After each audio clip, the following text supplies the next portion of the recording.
And we're good. Just wait. Gotta wait for people to file on it. Oh, yes. We are here. Well, thank you. Thank you. I don't feel lovely, but we're getting there. Yeah, like our hair is a mess. I don't know what it's doing today, but we're here. Just gonna wait for people to file in before we start getting into stuff. Let me try and tilt this back just a little. Yeah. Hello. Yay, we have a mod. Okay, cool. Thank you. Welcome in, everybody. Oh my gosh. Hi. Yes, we got peoples. Yeah, we're getting people. I just want it to be... Oh man, we got hella peoples. Oh yeah. Welcome. I just want to wait to start talking too much until more people kind of file in and whatnot. I just want to remind you to hit that like button, because we will reach more of our following if you hit the like button. We're happy to see you too. Oh my goodness. We are alive. We're just hanging out today. We've been doing a bunch of like cleaning around the house. The usual. It's our weekends. And we got people moving in, so it's one of my best friends. I basically consider her my sister, so we're like very excited about the people that are coming in. My hair is currently up in a bun.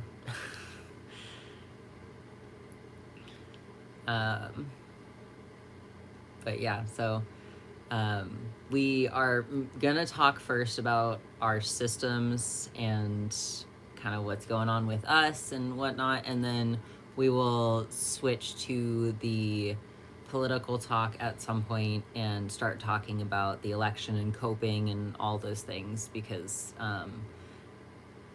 I was on stream the night of the election and you guys saw me cry, and I'm not ashamed that I cried, but we should as a community come together and talk about it. But that's going to be later in the stream, so stick around. Oh, cool, you got a new account. Nice. But that's going to be later in the stream, so stick around for the up. If you don't want to hear anything political going on, you can leave after the update, but thank you. Oh my gosh. Okay. Oh, nice. Cool. Can you just all over? Am I allowed to give him a treat? Yeah. Cool. Awesome. It's good to know. Again, if you haven't hit that like button, it does help us reach more of our subscribers. So if you can hit that like button, that would be fantastic. Just so this can get out to more people, and more of the people that want to come see this can find it easier. That like button really does improve the people that come into our stream. I'm not saying it because we want likes. I'm just saying it because like we want to be able to reach more of our community, because it's been a while since we've actually been on live.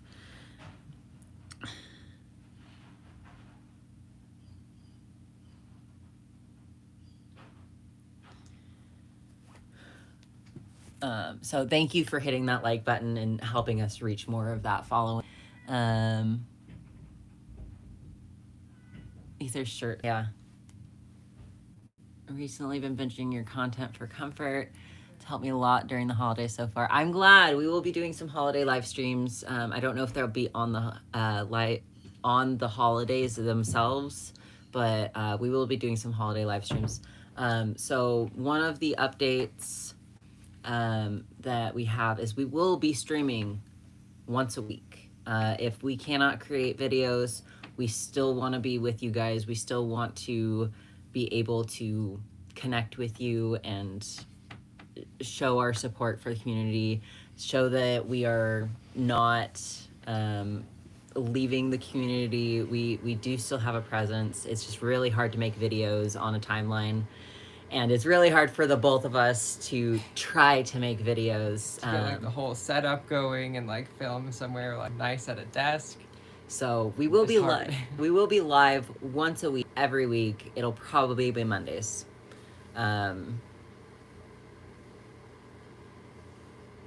We previously had said we were going to start putting out more videos, but making those videos, it's the setup, it's the technology. So what camera do we want to use? It's, you know, setting up our computer. If I wanted to say do a really nice edited video with things pulled up and stuff, that is just, it's a lot of work to get that stuff pulled up, and the editing that goes into it is insane, and we don't have the money for an editor, so it's not like we can try and offset some of that even if we were able to properly make videos. Mm-hmm. Why are you off screen? Yeah, like because I have anxiety. I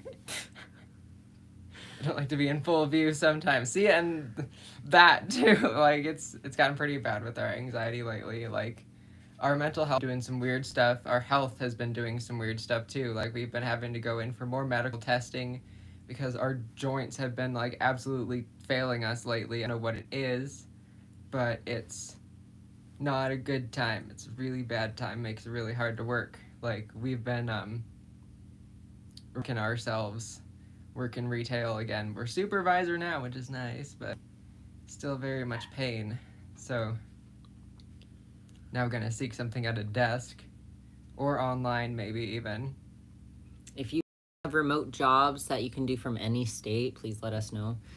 Right, if you've got any good places, good preferable search engines for jobs. Going into winter joint pain can get worse. This is like a year and a half progression of pain, though. Yeah, I mean, it started getting worse in the summer. Yeah. For me, I started a new job. I'm still doing doc training, but I started a new job at a third-party company to help improve sales for Fred Meyer's. And it's going pretty well. I was number one for 2 weeks in a row. I don't think I'll be number one this week. Traffic in the store was really, really slow. But I am doing a pretty great job as far as that goes. So we are improving things. Our inner world has had some major coming about, so we will be talking about that today. If you can take a second to hit that like button, I'm not trying to pander. It helps to reach out to some of the subscribers that maybe didn't get the notification. Sometimes the subscriber count or subscriber notifications don't go out completely, so I'm hoping by getting that like up a bit, we can help to spread the stream further. Oh, system related advice though, yes.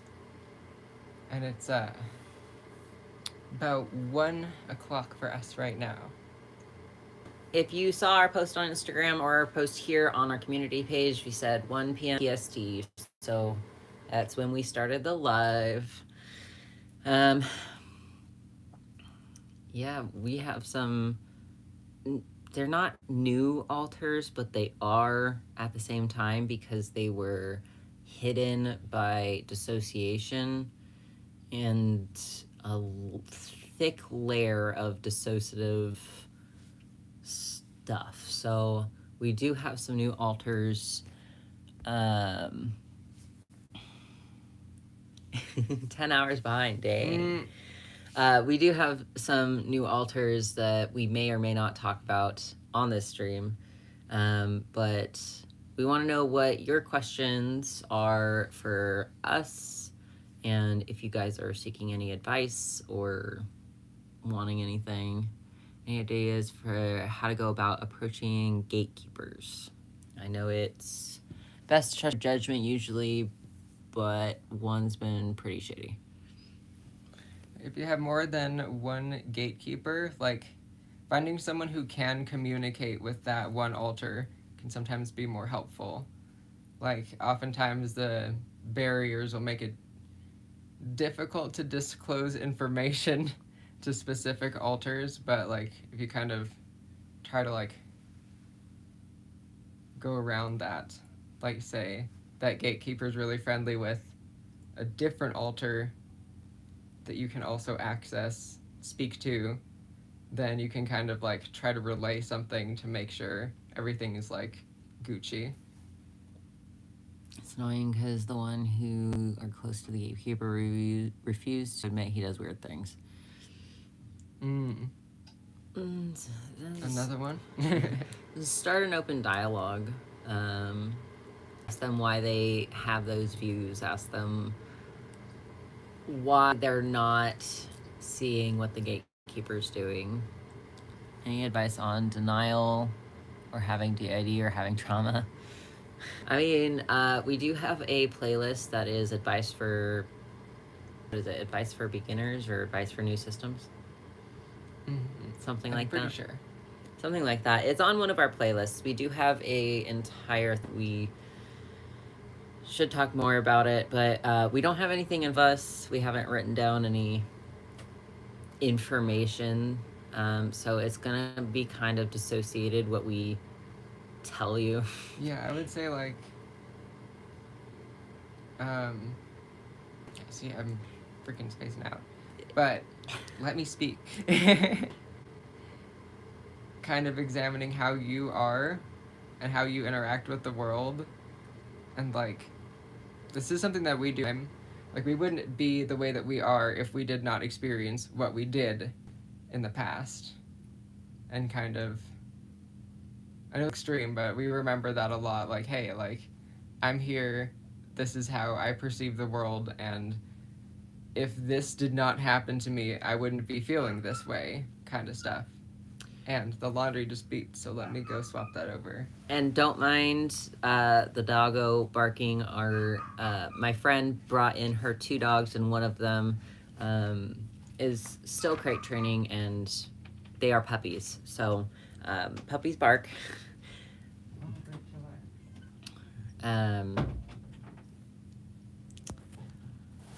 Okay.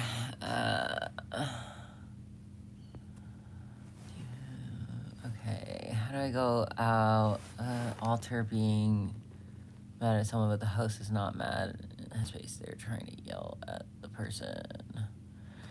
I mean, I validate my author's emotions.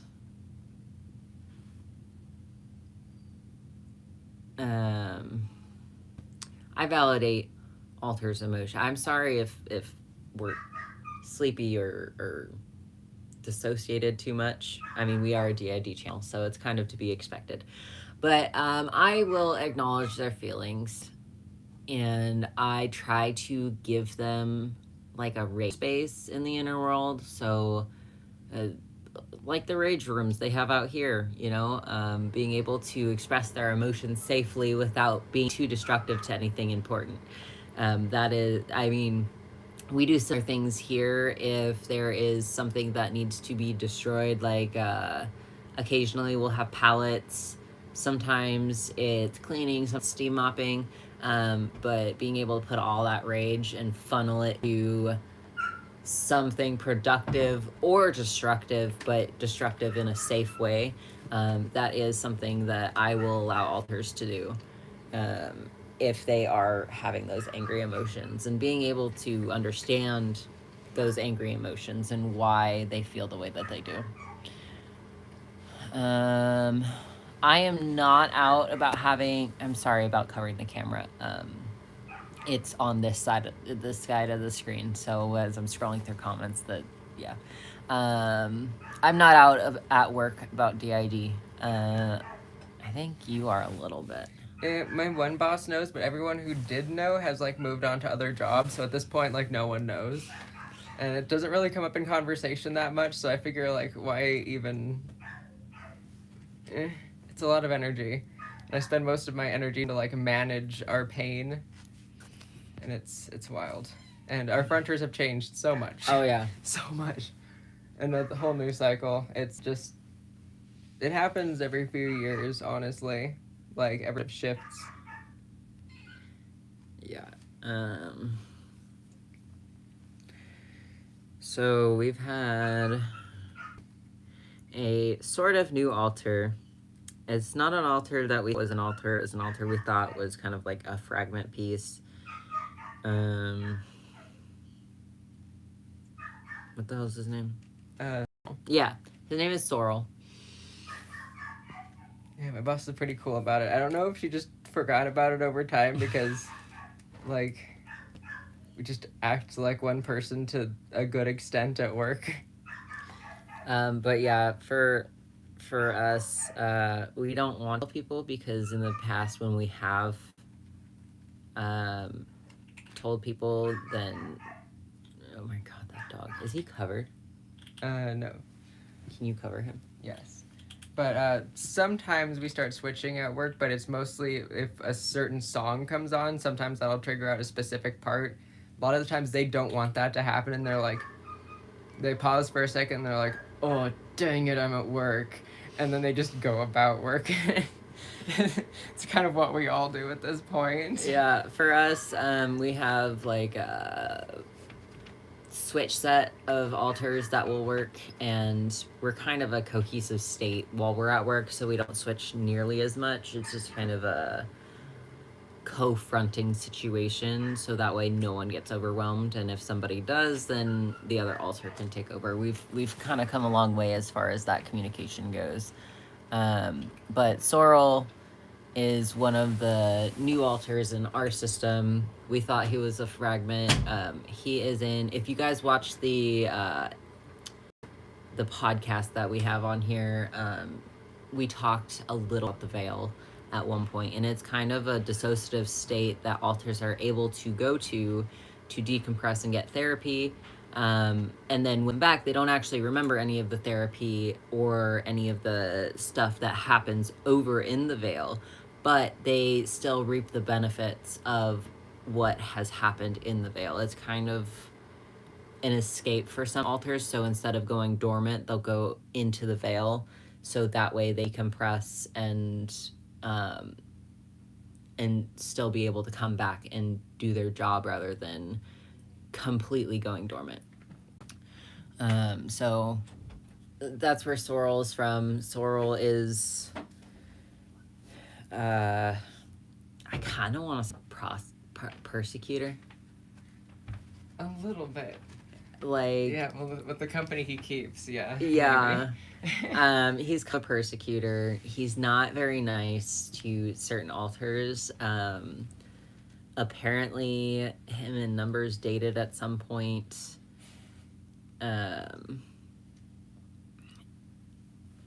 No, we don't have a new P.O. box. I am so sorry. I should have deleted the description. But we don't have a new P.O. box, although we let me delete the description then. Okay. Did we set up a forwarding address for them? No, dude, we kind of ghosted them. Okay, then never mind. But yeah, so Sorrel's from there. We have a couple other dragons that are from there. But yeah, Sorrel has been kind of a fronter in recent times. And who else has been fronting a lot?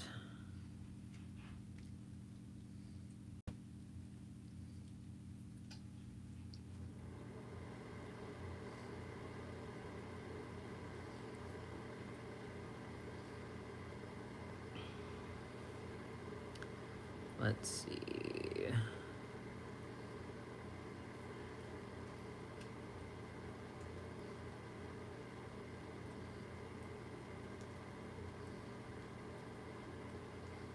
Trying to figure out who else has fronted quite a lot in our system. Do you know? I'm trying to remember how to change these things. You can't do it on there. You have to do it on this, but you have to back out of the live. Oh. We can delete it afterwards. Oh.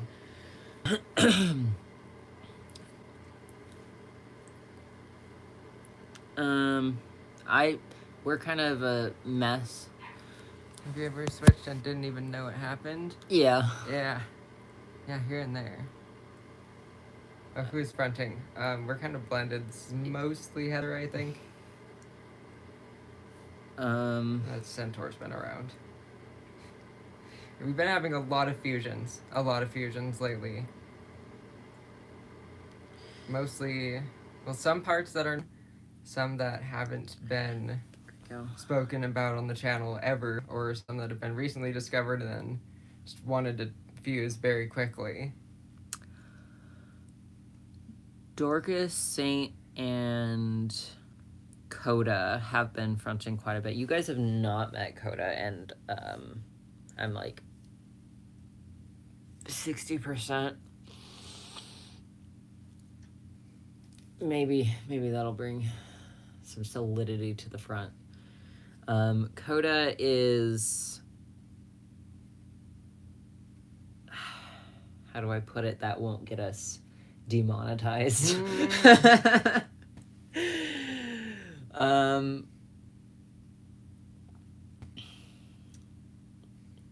Can I code word it? Let's see.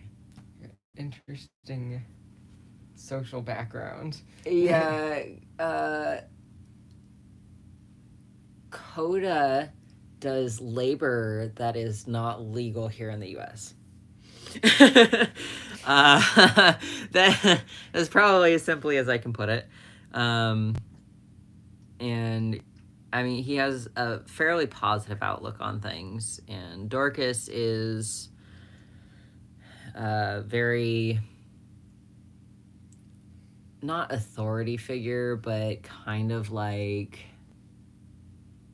an authority figure, like a guiding figure. I don't want to say a father figure because that's not really what he stands for.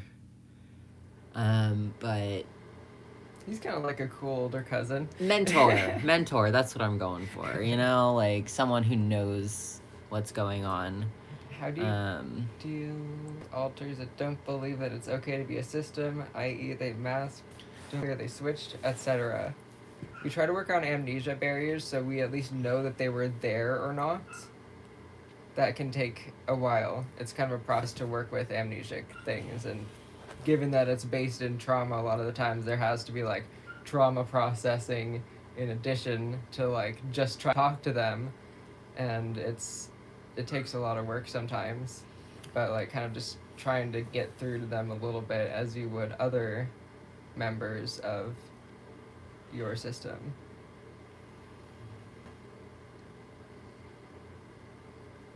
Do y'all have any advice on how to keep child alters away from the front when it isn't appropriate? So for us, it's all about creating an welcoming environment in our world for them, because if they have space designated for them out here that is strictly for them, so like the previously when we were doing like Littles Make Slime or whatever, the video, like, that is an appropriate space for them. But if that is not happening out here, which it has not been for quite some time now, then being able to, in a world, make a space for them where they are actively able to make a say in what happens within the system, but also being able to cater to their needs in our world. So, you know, a figure that's able to take care of them if they need it. Not everyone does. Jackson is one of those cases. Oh, thanks for the hearts. Crafts. So tapping the heart button. Aw, thank you. Crafts that.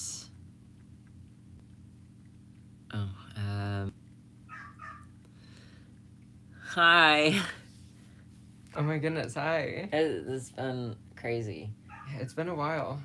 It has been. But oh man, just little centered activities in our world that make them feel like they are a part of the system and that they're not getting left out, so they can have open discussions about what's happening out here. We worked a lot of our amnesia barriers, so if you haven't done that, that would be part of getting safe little space is being able to work on those amnesia barriers, because littles have some of the biggest amnesia barriers. Yeah, ours, we're still working on that. We are definitely still working on that. Our littles are pretty seldom. We don't see them very often because they're like severely traumatized parts most of the time. And they kind of just stay away from where things are happening because like we haven't had a proper trauma therapist in a long time. We've had like therapists that are like, "Oh, I'm not qualified to deal with like trauma and dissociative disorders, but I could certainly help you with the anxiety." And that's kind of what we've had access to lately. It's been interesting. Advice how to work out your traumas when you don't have access to a therapist. Okay, hold on. Me. There's a previous comment. Have you ever had a little start crying because they got scared of something that happened out here? Absolutely. There are scary things that happen out here, and littles crying for us influences our emotions. Like, littles influence our emotions a lot. Even though they don't front a lot, they have a very large influence on our emotions and how we're feeling out here. And so they're kind of our intuition. You know, if something bad does happen and they react negatively, that's kind of like our gut instance. Oliver, chill out, bud. Like, is that barking to you guys? Like, can you hear it? Because if you can't hear it, then like, if it's faint, we're not gonna worry about it. Is a lighter one or the darker one? Lighter, or no, darker. Okay, That's on correct one. Yeah. The one on the right, at least last night. Yeah, I can slightly hear it, but it isn't an issue. I can hear the, but it's easy to ignore. Okay. Okay, good. Glad. Yeah, because like for us, it's quite loud. Like, I'm glad it's not really. Ooh, I have an idea. Make a slight buffer using fabric. Some insulation, maybe that will help a bit. Grew up with, so not an issue for me. Do y'all deal with migraines, headaches, or otherwise? Absolutely. We get it behind this eye, and it kind of clusters. A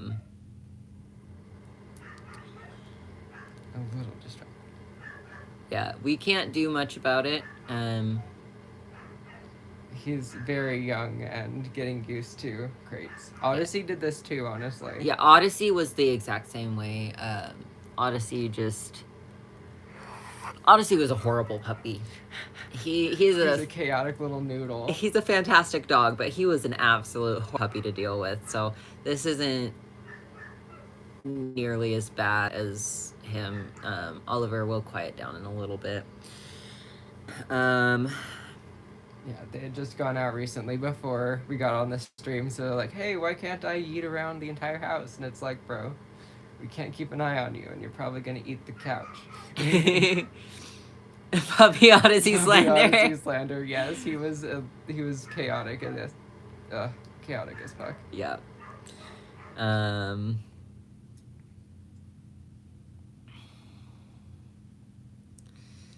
So, any advice how to process trauma, or how trauma when you don't have access to your therapist? We don't journal personally, but we do have this lovely human being who we talk to on a day-to-day basis that listens to us when we start to process our traumas, and a lot of it is just kind of talk therapy. And I mean, if they're not in a great headspace to listen to us, we have a great sense of feeling, because we've been together for so long, that we probably shouldn't bring it up at that moment, but we do make a mental note of it, or a note on our phone to let us remember and bring it up later.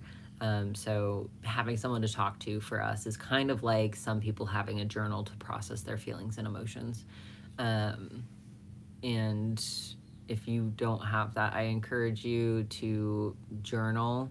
Even if you don't like journaling, I would encourage you to journal, because you can put it out on paper, and being able to physically see it is one of the human areas of learning. Because if it's just in your brain, um, divorce him. Leave him. He does not have to be your party to confide into. It could also be a close friend or someone who, like, you can trust. But part of processing and learning is being able to see it, touch it, feel it, taste it, and smell it. And with traumas, you can't do all of those things, right? So being able to write it out is part of being able to see it. And if you are someone who enjoys the arts, being able to write a short story about a similar happening, to be able to help you process and view it from a different perspective. Because if you're writing it, as a story, you can kind of see it from a third person point of view as it happens to the characters in the books. Now, I'm not encouraging you to go out and share your most grievous traumas with the public. This would be for yourself. It would be for your own learning and own processing. It's kind of like journaling. It would be a private story. And if you wanted to share it, then, that would be okay if you have safe people to share it with. But that is some of the things that we can do, because if you, for us, we enjoy writing. We do not enjoy journaling. Journaling just feels too personal for us. We can't ever stick with it because we dissociate. But writing, we can sit down for an hour or two and just slam something out and have it in front of us, and we read and reread and reread and reread and reread and try to find parallels and things that could go differently and parts of the story we would want to change. And so I think writing a short story, if you don't like journaling, is one of the things that can help you process those traumas. And that's something that has helped us. So, from somebody who does not like journaling, who can't keep up with it, that is something, something that, yeah. Okay.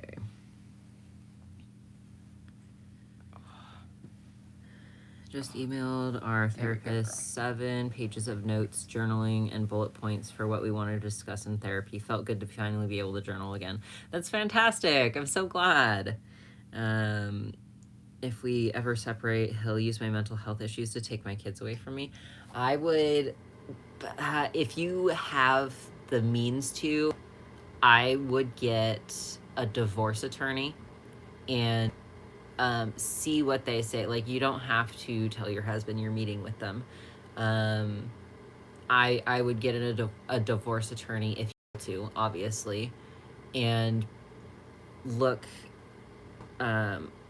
for somebody who is going to be able to give you advice down the road, because we as kids of divorced parents, we know how it is.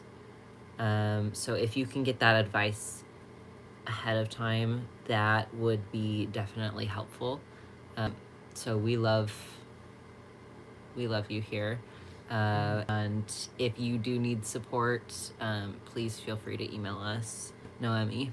I missed everything because my phone died. Good thing there's a rewind option.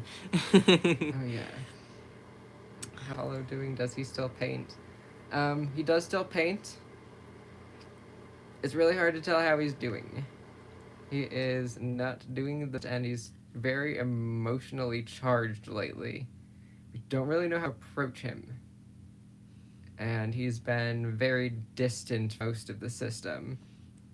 There's always Shantae. Yeah, true. We need to find time and stuff.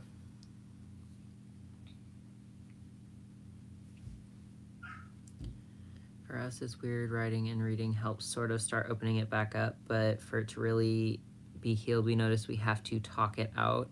I think because of certain traumas we have. Absolutely. And again, speech is part of the processing portion of our brain. So that was just one example of how you could help and how you could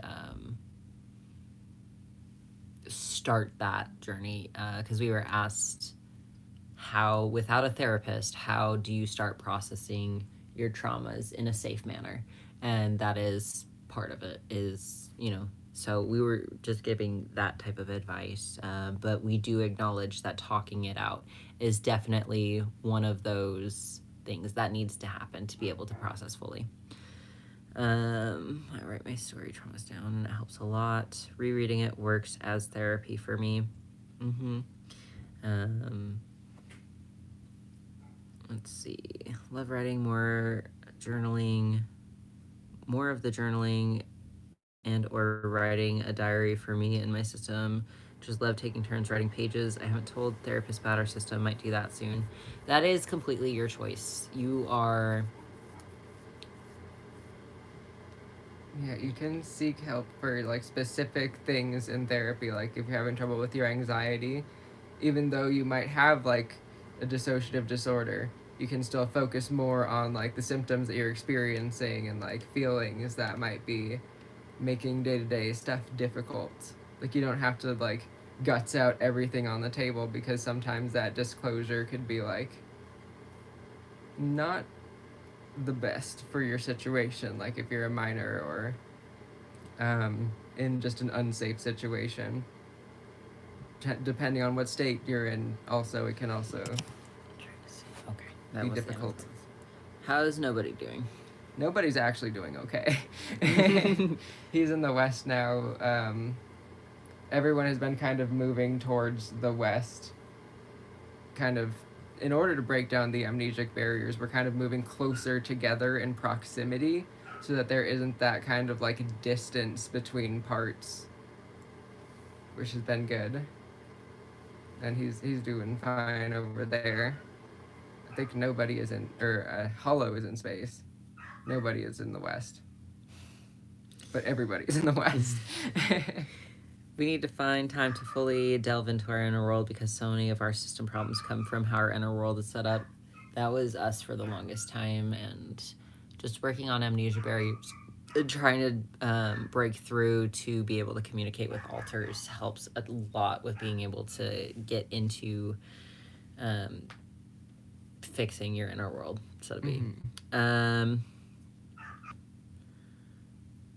Very good day for me to have off, because I am far too dissociated for me to work on school right now.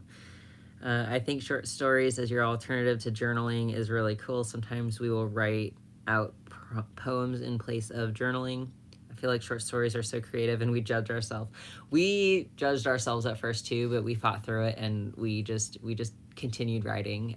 We're actually kind of writing a book, and it's based off of Has Been Hotel, but it is not safe for work, so we won't be discussing that in detail here. That does not get brought to this channel, but if you stumble upon it, maybe you will read it. But Hollow sometimes does collect blue things. It's more so pictures. He'll take pictures of blue things we find, because it's usually like a light or a picture on a wall or something, and he'll take pictures of that. But how has fusion been?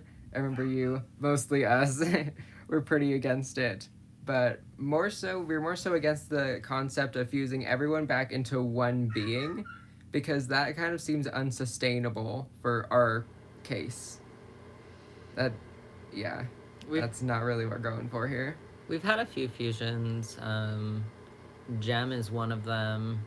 I don't remember all the altars that fused together, but it was a lot of the altars that were no longer fronting, and kind of felt more like fragments at that point. And it feels like when altars do stop fronting, either two things are happening. One, they have started to heal, and they are accepting other altars' healing journey as well, and we are healing as a system. Or two, they are feeling overwhelmed and just sucked back into the trauma cycle, and they need a break from fronting. A lot of those altars will go to the veil to kind of decompress, but Gem is one of those altars. I'm just thinking about some of the other recent fusions we've had. We've had Siren. Siren is like Arcadia and a very traumatized part that never was disclosed on this channel and won't be. And together they're much more functional, doing good. And oh god, who else? Like we mentioned earlier, a centaur. A centaur. I'm 27. Why is my brain doing this to me now? Like, they've always been there. It was a fragment flock of centaurs that just galloped around in the fields vaguely ever since we were like 9 years old, discovering the inner world. And now they're just together, and a centaur. And he's really good at lifting things. And he likes country music. I mean, he's part horse, so that makes sense. He's a cowboy. Congrats on the book. We're like 11 chapters in and around 45,000 words. So it's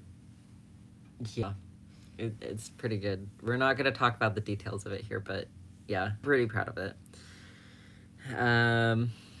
Our inner world is a multiverse. Like, you can literally only travel via portals, and time isn't constant between spaces. So glad to hear someone has inner world working with and no against them. Country music nearly made us choke on our ibuprofen. And it's not normal country music, too. It's NSFW, like slutty country music. I just have a bunch of that liked on my SoundCloud. I come back to that, put on SoundCloud, driving to work, and it's just like playing, and I'm like, what is this? It does exist, and there's a bunch on SoundCloud. It's a whole genre.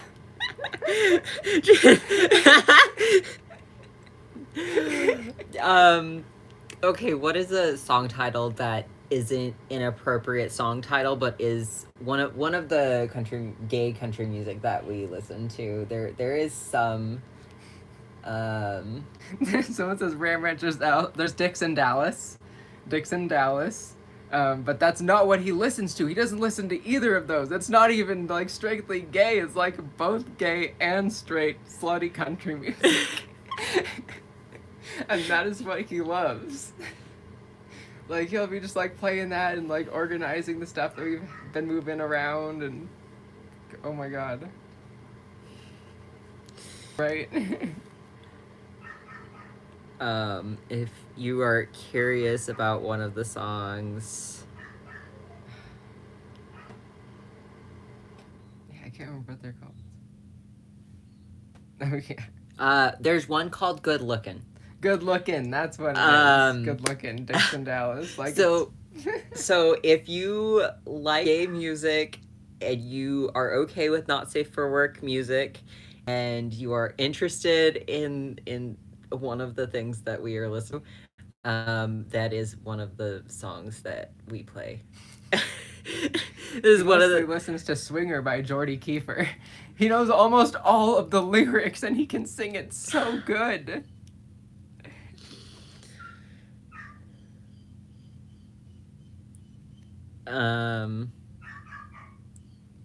Yeah, altars and music apps, it's just, yeah, it's crazy.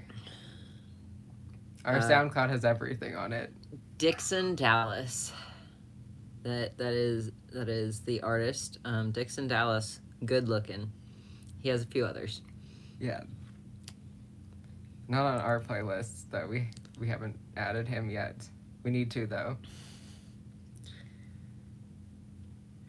Bro, when we caught last year's Spotify Wrapped, we were so many arguments in system.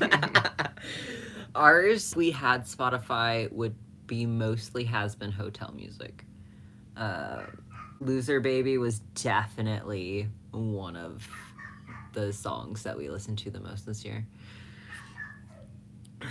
We listen to a lot of like. Now it's either like country music or really hardcore EDM, like brutal bass dubstep, hardcore, mostly alien sounds. it's one or the other now. Loser Baby is too good. We would play it on the stream if we wouldn't get copyrighted. But I absolutely love Loser Baby.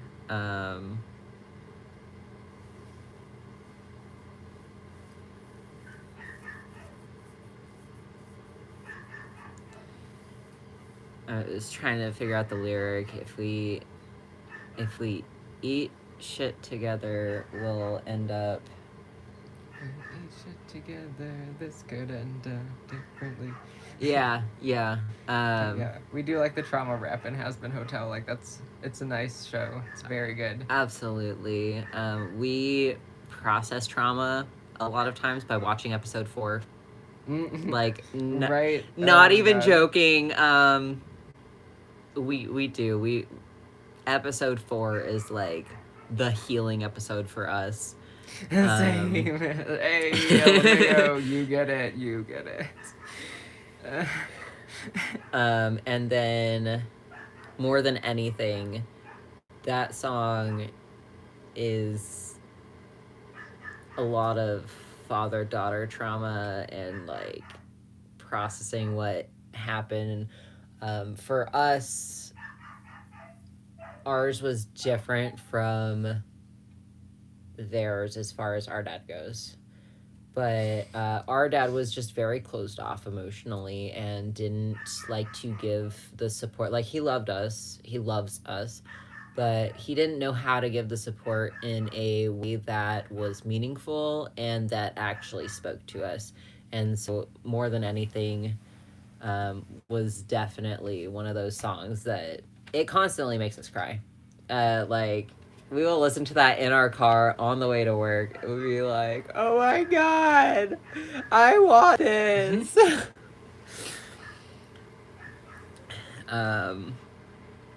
I guess that's called daddy issues, but we're not gonna go there. I think Has Been Hotel is, and Hell of a Boss. If you haven't watched Hell of a Boss, but you've watched Has Been Hotel, Hell of a Boss, especially season 2, has been really healing for us. The song Motherfucker is dedicated to our ex. Right. Stacy gets a new song dedicated to her. It's great.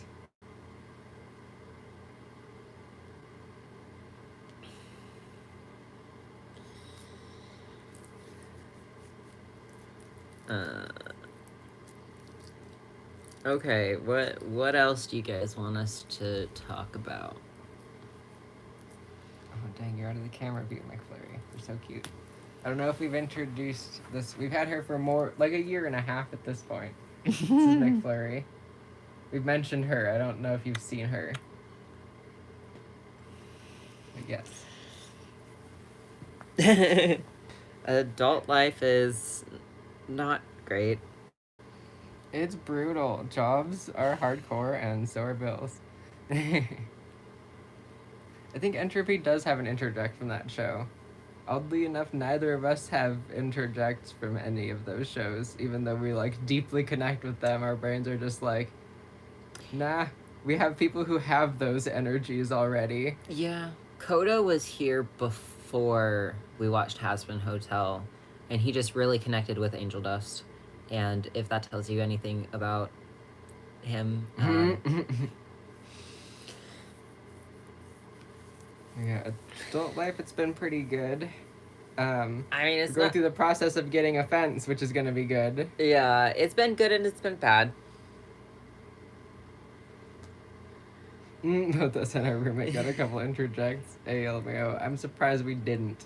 but our brain has been fusing more than splitting lately, and that's been our thing. Our brain has not been wanting to split much of anything. It's been wanting to fuse more together. We got one new alter in January, which was not so much as an interject, but like looks like she would be. She's an alien. She's an alien of the species that was in a video game that we played. And like she's not of a character. That was the last one we split, and this year has been rough. Rough as nails, rough as can be. Oh, 2024 is testing us, I tell ya. But which is weird because now we've just been fusing instead of splitting. I don't think we're ever gonna get down to like one, but I think we might get down to like 100. Because right now we do have more than 100, a lot more than that. But we can't really pin down an exact number at this point. We kind of gave up on that, and we've just been letting stuff go number wise, like whatever. Dormancies. For us, again, our altars don't really go dormant. They go into the veil when, and so for us, the veil is literally like, it's in between this mountain range, and there's the entry point, and the entry point has, it's called a veil for the reason, because it has a veil of dissociation. So alters can go in and they can decompress, get help they need, talk about their issues, rant, destroy things, whatever they want to do. But when they come back out, they don't remember those things, but they still reap the benefits of what the veil offers. And so that is, instead of dormancies, our system has that set up so that way alters don't have to go dormant. They can actually work on themselves and then come back out. Although there are more developments in the veil, and I'm excited to talk about those. Probably not in this stream though. That's gonna be, we're probably gonna do a podcast episode. It's gonna be on this channel. We're gonna add it on to the podcast list for our system, but yeah, we'll probably do a podcast live stream and talk about all of that in the inner world, because that is a huge portion of our inner world, and nobody wants to admit that. But that is where Sorrel is from. How's Aether's book doing? I don't think you've written Which anything. one? We've got that d.i.d 101 book. We've been kind of like, thinking about what we want to put in that and everything nowadays, given how like the internet has been. We've been kind of thinking about what we want to add. I think what I want to do is I want to release what we have for free. I want to release what we have and then not open editing, but open up for comments so we can build on it. And you guys, if you want to be mentioned, if we actually do publish the d.i.d survival guide, and you don't want to be mentioned, if you help us, you can put that in the comment, because it's on a Google Drive. You can put that in the comments. But if you do want to be mentioned, we would 100% mention all the names that help us, because I think we're stuck. Yeah, I think we might be stuck on that. So if you guys are open to that, we will most likely be able to create a copy, because we have our private copy, but we can create a copy of it and open it up to our community, so that way, and not open up editing, like I said, because we want to be the ones to actively write it, but open up the comments or suggestion, whatever it is on Drive, because there's settings for that and we know how to do that. But whatever it is on Drive, and you can comment on certain chapters and you can put in your ideas and stuff. And so if anybody did want to help with that, we would 100% give you credit. Or if you wanted to remain anonymous, we would just say this is a book written by a collective of systems. So it's by by people with dissociative disorders for people with dissociative disorders, kind of explaining how to like, handle like some things like negotiating with alters, what alters can be their inner worlds, grounding, unexpected trauma resurfacing, stuff like that. Kind of, how we've dealt with it, how people we know have dealt with it, like a real like IRL kind of thing. Okay, so the current chapters. The current chapters we have the intro, what in the world is d.i.d.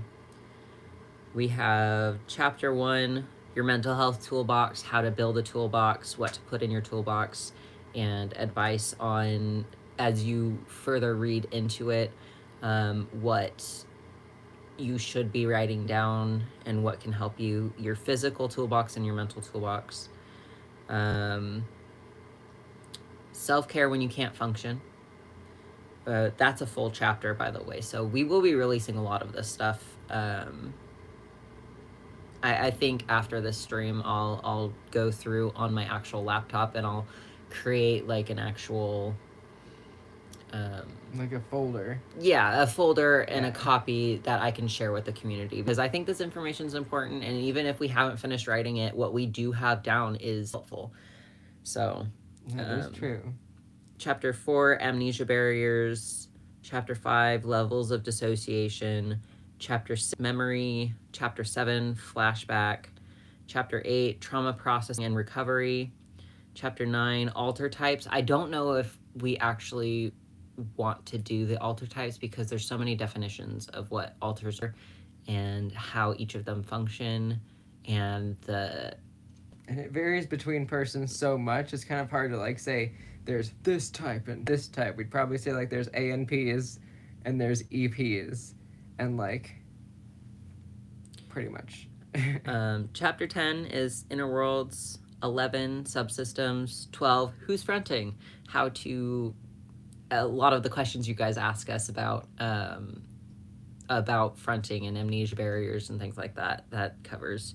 Chapter 13, comorbidity. So different mental health issues, along with some of the physical issues that we see coinciding with things like ADHD and autism. So comorbidity. And then of course the anxiety and depression, that's almost just always with d.i.d. Chapter 14, navigating therapy. 15, jobs in school. 16, stigma and how to deal with it. 17, ESAs and service dogs. 18, wrap up. And yeah, so that is what that yeah. So we've got so far, and all of those chapters have something in them. Yep. Everything has at least a sentence written. Some of the chapters are completely finished, so I think that we will be releasing that for free to you guys, so you guys can enter your commentary and whatnot.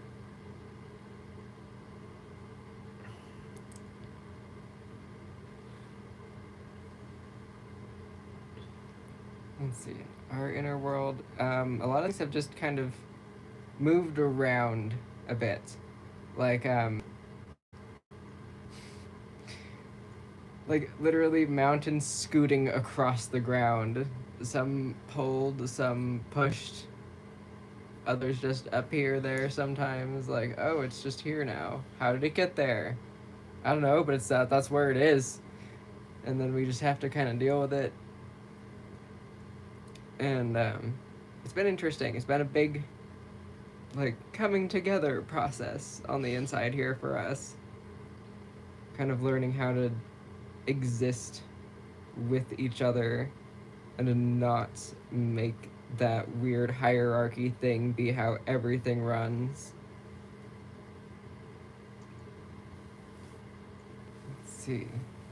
Types of the challenge within our system. We have multiple types of caretakers, definitely. The ones you would think of, and then the ones who maintain the system by taking care of problems, LMAO.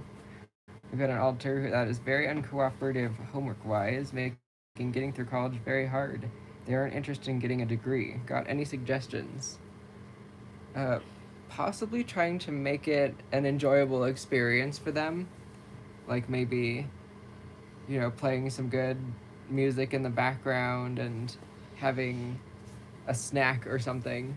Like that could also classify as bribing.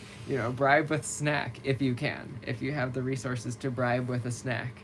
That's always, well, not always, but oftentimes helpful.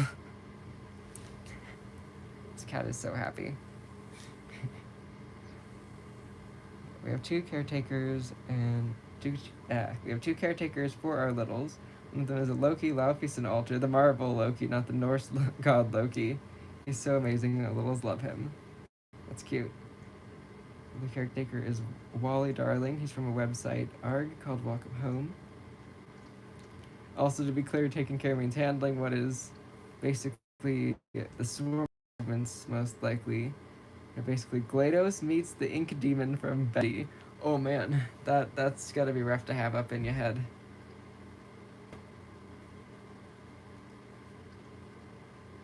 Yeah, caretaker can mean more protector sometimes. So that's why we're not thinking of like defining roles exactly like that, because they can be more all-encompassing than just one thing. Quite a few caretakers. We have a handful. We've been having more of like the scary ones coming out lately. Like two of the darkest altars in our system decided to fuse together. And Sorrel is now dating said new fused altar. So if that... Like, they're in love. I don't know how to process this, really. So I've just been sitting here like, wow, this is happening. Okay. But Sorrel is part of the Fae community.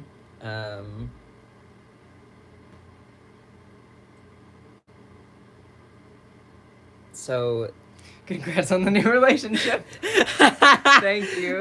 Thank you. They're in love and they're very cute together. They're helping each other to become less destructive. And I'm just like, oh my god. Like, our altar has been just kind of taken aback by being treated lovingly and has just been like, okay, I guess I can be normal now. So it's been interesting. But Sorrel is part of the Fae community, and as part of the Fae community, he is kind of a trickster, catch-22, not with... We'll just call him FR. FR, yeah, that'll work. We're just gonna call him FR. Our newly fused double bad. As far as FR goes, he is genuine, and we know that. But as far as the other portions, part of being Fae is finding new and interesting ways to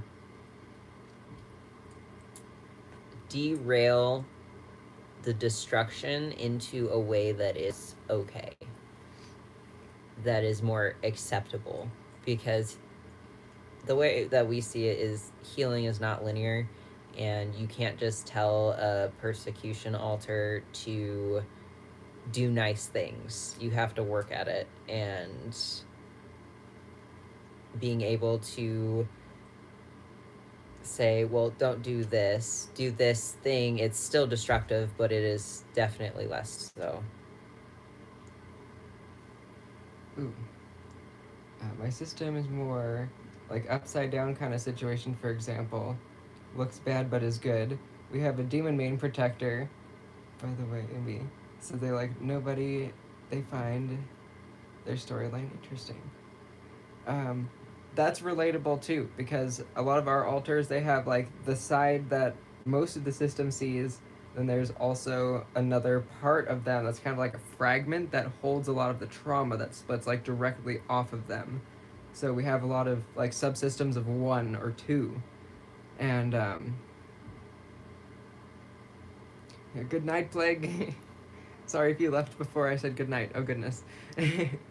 But yeah, a lot of those altars have been fusing with those parts. Like those fragments have been like coming together, and they're no longer like a subsystem of one. It's like a more defined being that has come together from that. Like Jake is not Jake anymore. He is, I think, Jedediah, which is like okay biblical name, okay biblical name. Weird stuff, but we're gonna roll with it. We're just gonna let that be. Welcome, Jed. Oh goodness, it's been a weird time. Like we do have a lot of like religious trauma background, and we're seeing a lot more altars with biblical names. Um, Most of them do have nicknames and stuff, so we don't have to go around saying that. But we also have a Babylon, and that's been wild. On a different note, we reconnected with our brother who I haven't spoken to in about 2 years, and he is very supportive. And once we get into the election topic, because that's going to be the second half of the stream, we'll go more into how he's supporting us and how our mom's side of the family is not the best to be in right now. But I just wanted to give that update. So I was just messaging my brother that we reconnected with 2 days ago, and we're so glad we did. We are. Yeah, he's cool. We went through system names for a long time. Our newest one, we called ourselves the Undead Living System. Thought of changing our name because we don't have so many like mythical or undead altars. Makes sense. Like it can be hard to find a system name, but like we've always been Ether. Always. We were the Misfits, and then we didn't like that name anymore after Stacy TM. Stacy TM. So, yep.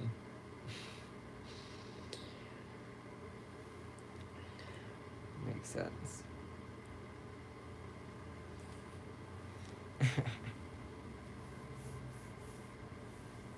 She's just rolling around in front of the tablet.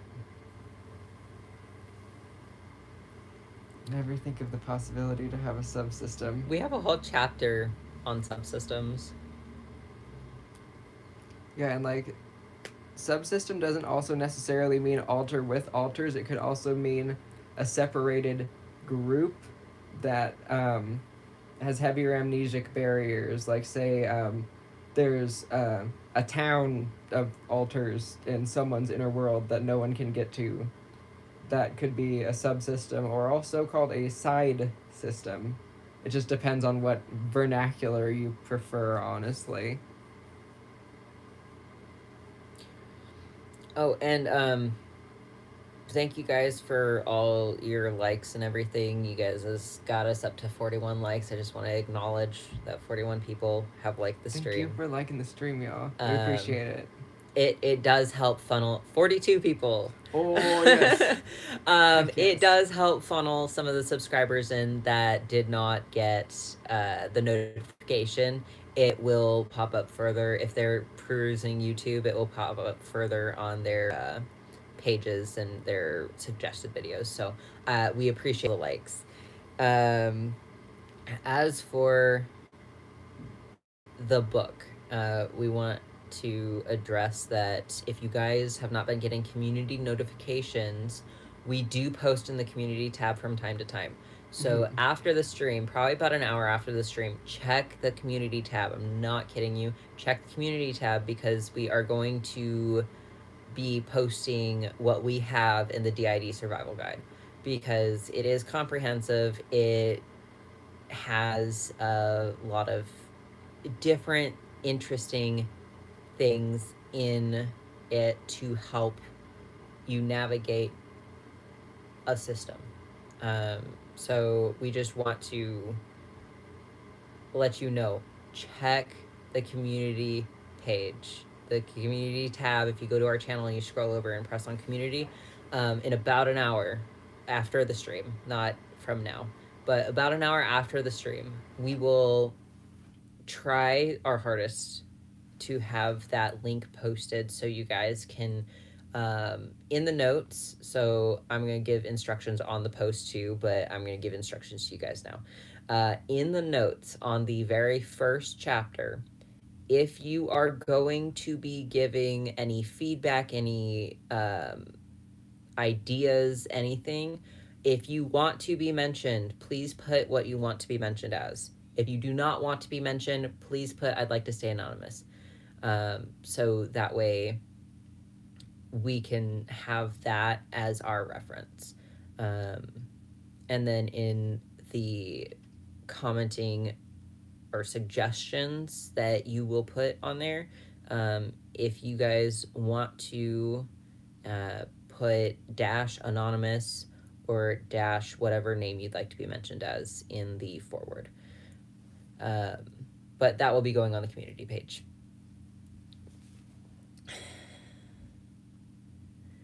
Our subsystems typically have only been connected groups. Only a couple times has it actually been a headmate with headmates. We have headmates with headmates, and it's very chaotic. Yeah, we have a bit of both. It does get weird with, like, alters having alters. Just adds another layer of amnesic barrier. It's like, yeah, I'm just gonna take this trauma and push it down further inside this part that's already been broken off. Like, brain, why? Why would you do that? It makes sense, but oh my god.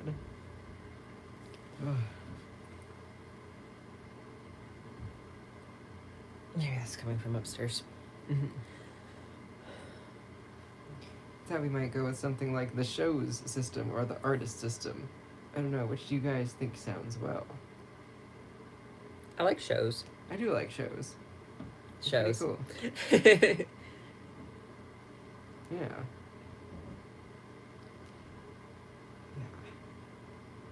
We were resetting up our art room, so like, if you may not have noticed, we are in a different bedroom now. Same house, different room.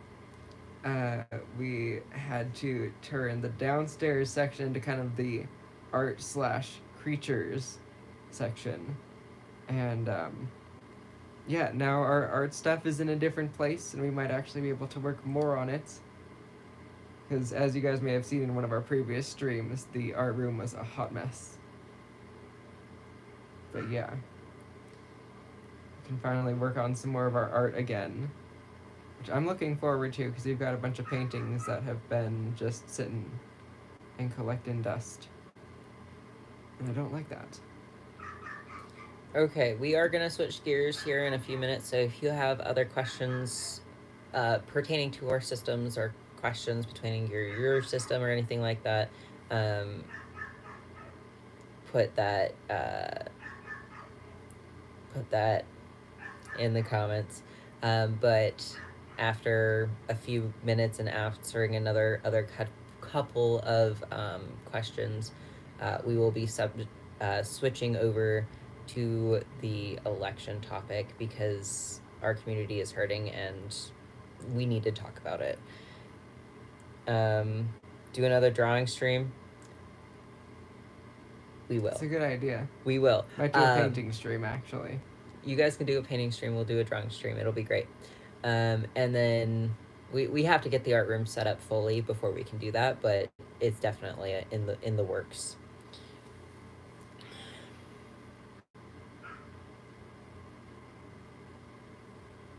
We have a handful of subsystems where one within another. Most of the time it's more group around a specific trauma source, fictives / other reason to be together.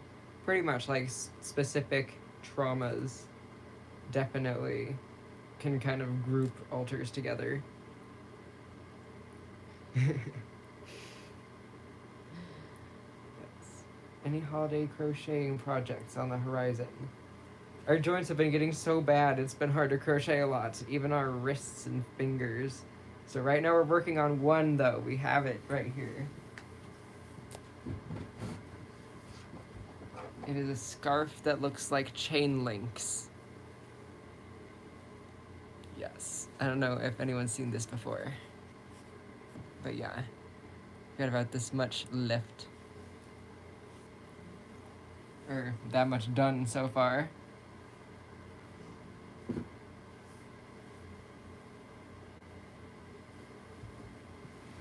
But yeah, we want to start trying to burn through all of our yarn and then do a market this next summer to try to clear out all the inventory and stuff, because we just have too much stuff, honestly. Just need to clear out everything.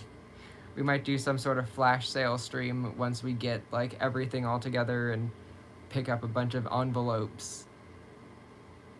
Kind of like TikTok style that bit. That would be fun.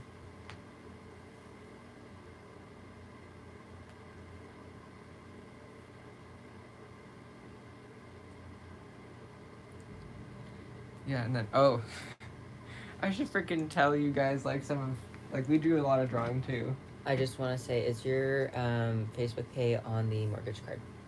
Should be. Okay. We have a lot of really good drawings that we've done lately. That's more of what we've been putting our energy into. I open it up and there's a cowboy centaur. There he is. Look, I don't have any recollection of drawing this.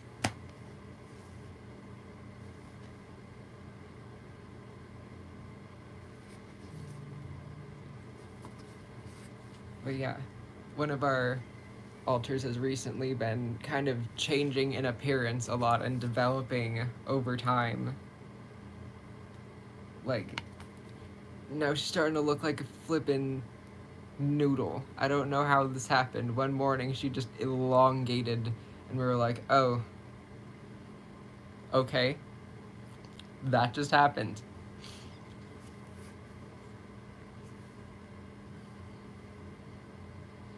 But yeah, this is the altar that started out as like, I'll show you. I've got another picture.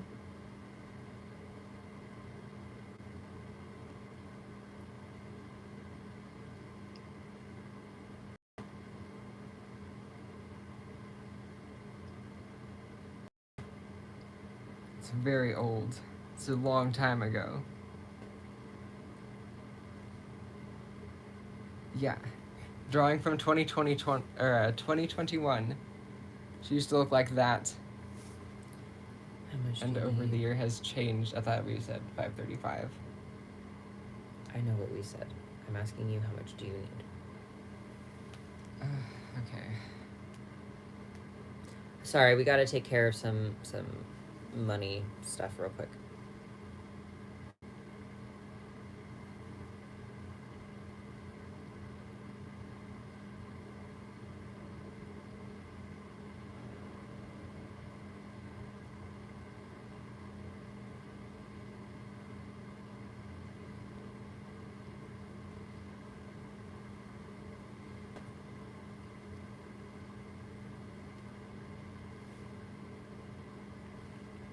Okay.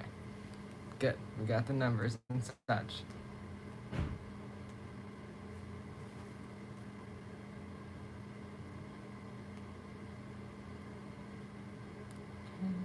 There we go.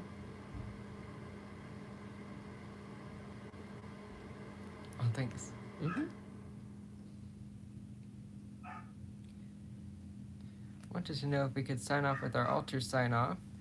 For instance, Bell Cipher altar goes by that emoji. Bill, could we do something like that? Wanted to ask to make sure it's okay. Yeah, you can totally sign off with your names or emojis on the channel. It's totally fine. This is kind of the place to do it.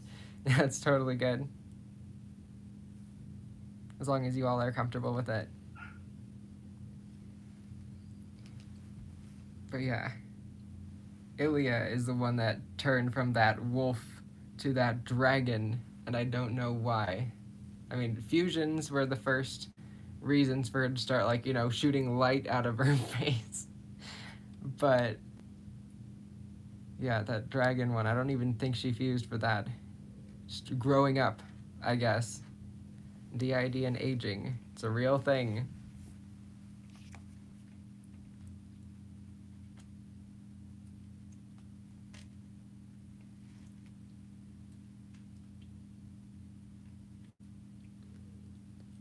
So if you're talking about the stream, you can sign off however you like to. If you're talking about the book, it's easier if we do it by system name.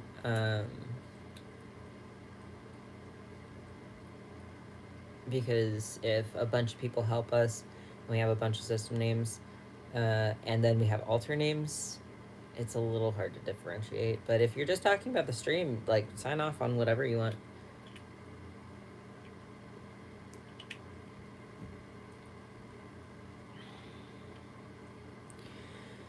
Okay, now the stuff that nobody wants to talk about, but everyone needs to talk about. Everyone needs support. The people from out of US have been very supportive as far as the election results go. We're upset and scared. Both of us have cried a lot, panic attacks. A lot. Logicking. Bargaining. Denial. Mm-hmm. I was like standing downstairs, like staring at the wall, like, this isn't real. Make this not real. But no, unfortunately, here we are. This is what we have. But there is a few things. So all of those emotions are valid, and you need to feel what you need to feel. But there are some things that are happening to try and balance the power once he goes into office. So he has talked about using military. You have a fantastic day. It's good if you guys can't listen to this because of your mental health, but we do have a solid message of hope. Sometimes I feel like that kid after the dental procedure, like, is this real life? Like, oh my god, that's been the past good few weeks for me. But there are some things going on that are giving some hope. One is the military. They are actively discussing what defying a unlawful order looks like and how to proceed after. That is actively happening because of the rhetoric. Anybody who stands against me will be faced with the military or National Guard or whatever. So they are actively talking about and discussing what disobeying a lawful order looks like, or a unlawful order, and what comes after. I don't know everything within that, but they are discussing it. The Pentagon is actively searching for ways to block unconstitutional acts. A bunch of people in the White House currently, and I'm sure in the Senate and the state, even some of the people on the conservative side, they are talking about checks and balances and have things in line. So there is a lot of hope. There is a lot of hope. I know there's a lot of scary, and I know there's a lot of what's going to happen. But I just want you guys to know that there is a lot of hope. If you guys have thoughts about the election or worries or fears, feel free to use the chat and let us know what you're feeling. Because it is scary and we're not going to deny that. And just because we say there is hope, we're not going to smush down those feelings of fear and helplessness. Like it's it's not something that we're going to censor you from. So if you want to share, I guess, that would be great. But there is also other talks of how fishy the election was. So, and I'm going to talk about this really lightly because I don't want to come off as a conspiracy theorist.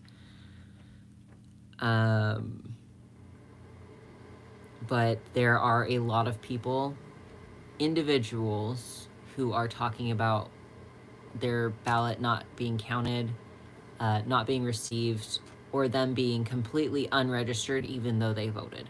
So there is, like, if we know, they know.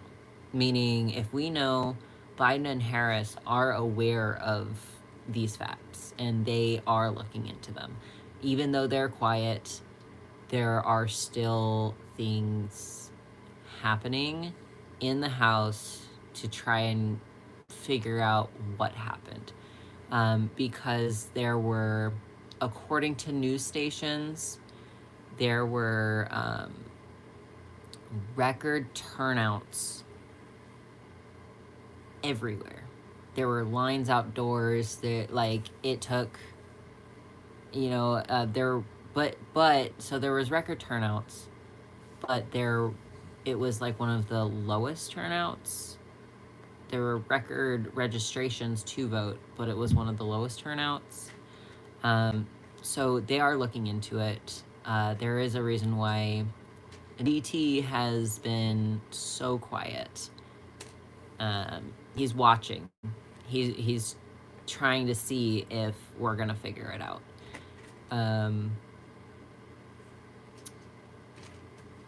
So Yeah. I'm glad your roommate is able to move to somewhere safer. Because there's a lot of people that are going to have to do that now.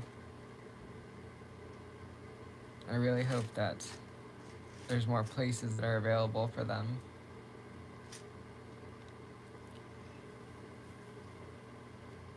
Right? He's basically radio silent.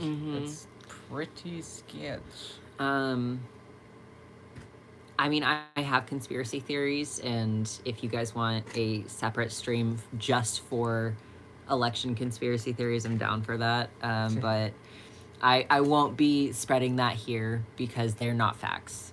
They are not facts. They are my thoughts and me connecting dots, but I don't want to create a false mindset or a false rhetoric or DT Donald Trump. AKA Dumpity Trumpets. That's how we just refer to him on the inside, like, oh, Dumpity Trumpet.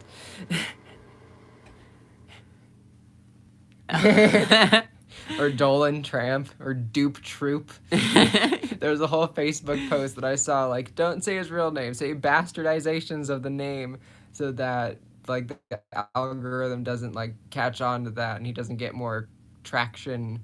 So there's a whole list of them. It was so great. And it's going to be scared, and you're being scared is part of this. I'm going to be, I don't know. But being scared is part of this. It's part of being in this community, because mental health care is also on the line, unfortunately, because a lot of us have subsidized healthcare. So I understand that you're scared, but I also want to let you know that it is okay to hope. It is okay to hope that you're wrong, to hope that we're wrong, to hope that all the rhetoric that is going around right now is wrong, to hope the experts, like, it is okay to hope. It really is. I really don't think that a prosecutor who ran a fantastic campaign is going to ignore the fact that millions of people are speaking out about their vote not being counted. And the fact that Elon Musk has admitted that he knew the election results 4 hours before the results. Like, it's not a conspiracy theory if these are facts. And these ones are facts. So I just want to come out here with facts and not just a fear rhetoric. And as far as my conspiracy theory goes, my conspiracy theory is a timeline, not a timeline, but a assumption of if he doesn't get checked when he comes into power, what will happen. And it, like, you can call it fear rhetoric, and that's fine, but it's me just connecting dots, taking what he said and putting it into practice, looking at all of the evidence we have currently and putting that also into practice, and just kind of creating what would make sense. But that is for a different stream, because I don't want to spread fear rhetoric. If you want to stream for the conspiracy theories, then I'm all for it. I will actively make a separate stream for the conspiracy theories that I have on the election. But again, I just want to give facts, because there's a lot of misinformation going on, and it's not great. As much as I 100% connect those dots too, all I did was express them, was just say to the government, hey, investigate, it looks sus, and I want proof, right? It's the federal Supreme Court or state Supreme Court or both, but Supreme Court somewhere approved kicking large amounts of voters off the voter registration. I want to address this, because this was one of the things that I didn't agree with Democrats panic spewing all over the internet, because they didn't have all the facts first. Those votes were cast out because they either didn't have a signature, they didn't have the proper they didn't do something right on the form, and that was what was happening. It was people actively people, and it's not what the Trumpublicans say, where it was illegals voting. That's not what they said happened.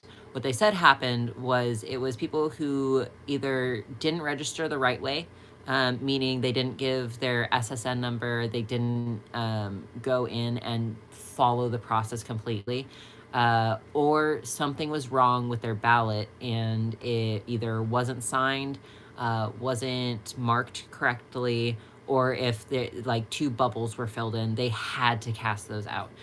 So I want that to be clear, because that is something that both sides have spread misinformation about what actually happened. So the bunch of votes that got tossed out, that was actively something that had to be done because they were following the proper protocols and processes. So I just want to clear that bit up, because both sides have spewed different informations about that.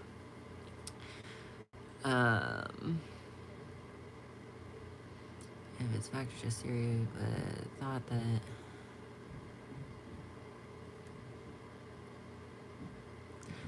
so I can only say what Trump actually said at rallies. So it is a fact that at one rally, and this was literally a day apart, so within 24 hours of each other, at one rally, he said, "We don't need your votes. I have so many votes. You don't have to vote." The very next day, he said, this is the last time you're ever going to have to vote. I need you to vote for me this one time.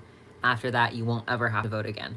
Thanks for stopping by. Yeah, thank Hope you. you. Have a great day. So as far as the Trump vote in certain states and boosting of votes in other states and stuff, that is all I can speak on the matter. I'm not going to be speaking conspiracy theories on what he meant.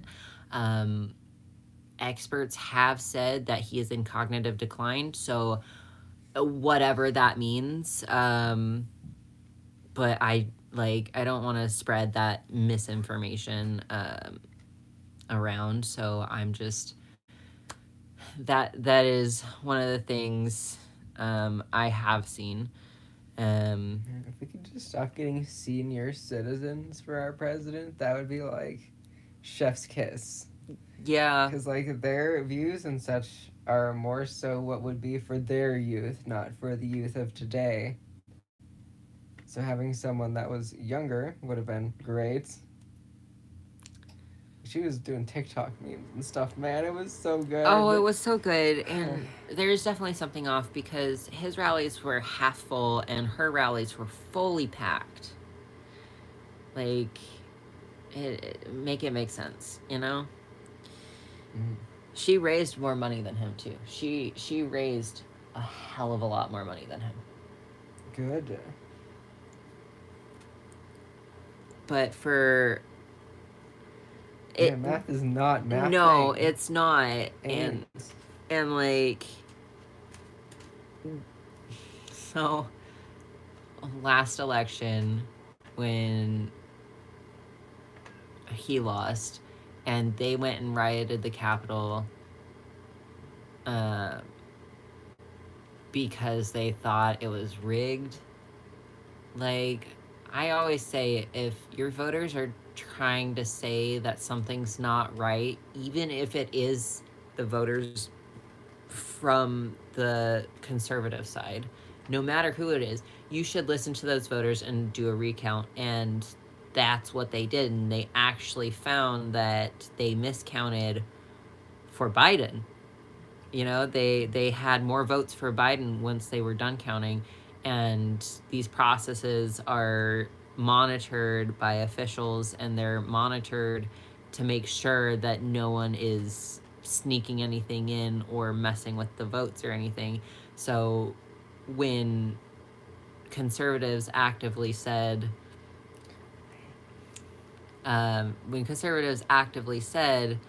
there's something wrong here, they did a recount.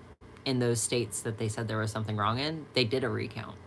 So I don't see why, when we're saying it, people are being so quiet. Like, I'm talking about public officials, because the internet is quite loud about this topic. Quite loud. I'm glad how loud the internet is being, and this is... It might actually get people to do something.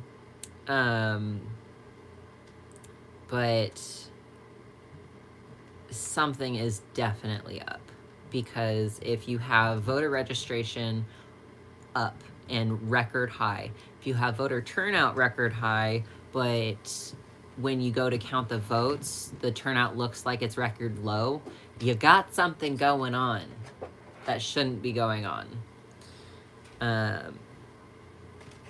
So it's critical thinking. Rather than getting angry and storming the Capitol, we are just wanting our officials to do something. You know what I mean? I hope that it's quiet because they agree something is off, but know that without definitive proof, a certain group can be very angry. I want to show you something, and I encourage you to look it up too. And it might be flipped, and I apologize for that. So this is the Harris donation page. So I want to point out, it's going to be this part right here. I'm going to read from this part right here. Because if you, this has been added in the last 3 days.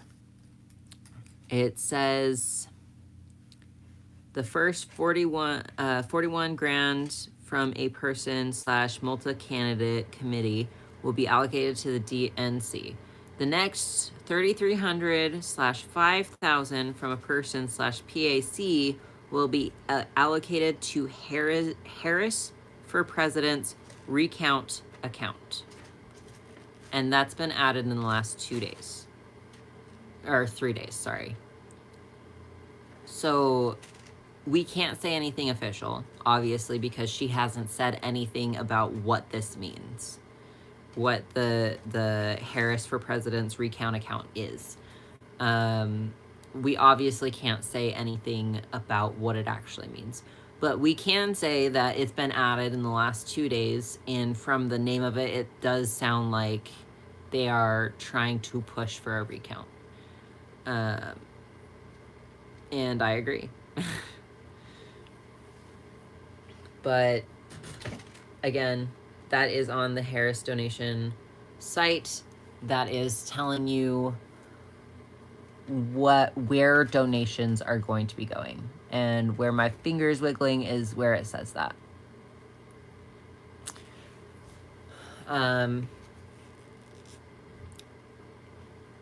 Raise of hands, how many of you actually listened to her concede speech, like her concession speech? Raise of hands, how many of you actually listened to it?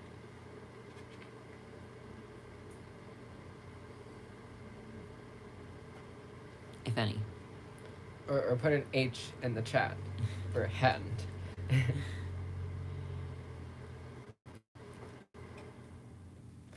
I'm getting a lot of radio silence. Nope.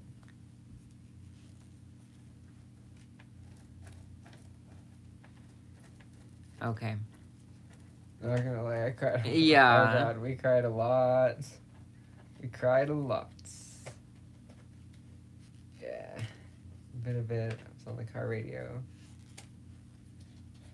Didn't. That's because rainy weather. Heard you because. Okay. I want you guys to listen to her message because it does not sound like she's done fighting. I know she's conceding currently, but a lot of us broke. And I think she did too at first.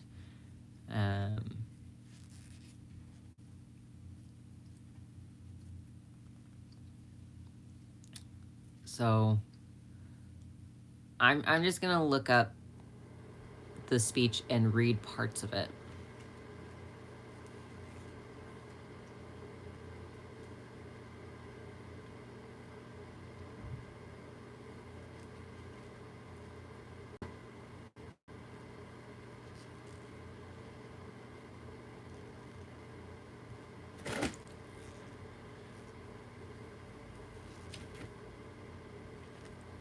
Because her message is important. I really do believe her message is important. And I wish news articles didn't have so many dang ads. So she starts out by saying that she knows and is grateful for all the love and trust that we have placed in her.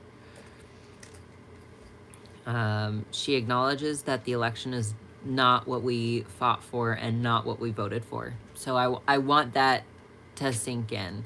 The outcome of this election is not what we wanted, not what we fought for, not what we voted for. Like, but hear me when I say the light of America's promise will always burn bright as long as we never give up and as long as we keep fighting. She thanked her family and everybody that supported her, her entire team. By the way, this is the most successful campaign that's been run, and she only ran her campaign for 107 days. Think about that for a minute, because most presidential candidates they will run for longer than a year. And she only ran for 107 days.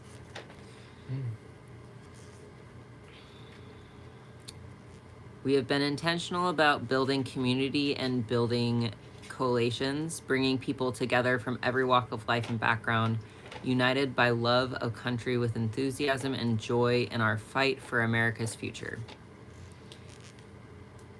We did it with the knowledge that we all have so much more in common than what separates us. Now, I know folks are feeling and experiencing a range of emotions right now. I get it, but we must accept the results of the election.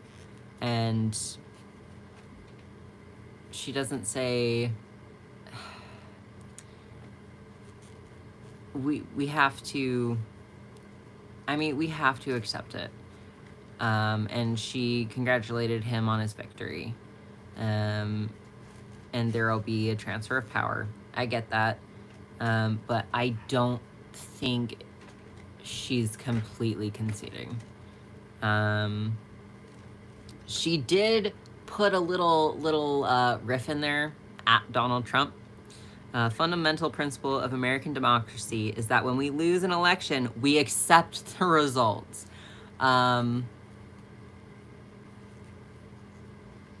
Like Absolute that, queen. right? She's so great.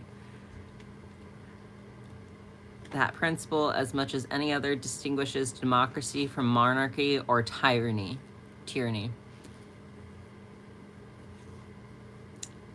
She's talking about you, Dumpy.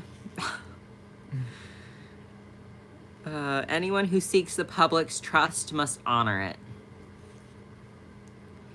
At the same time, in our nation, we owe loyalty not to a president or a party, but the Constitution of the United States, and loyalty to our conscience and our God. I understand not everybody is religious. She's just talking about our Creator, which for us is Mother Nature. For some people, it's God. For other people, it's other gods. For some people, it's the universe. For some people, it's nothing. But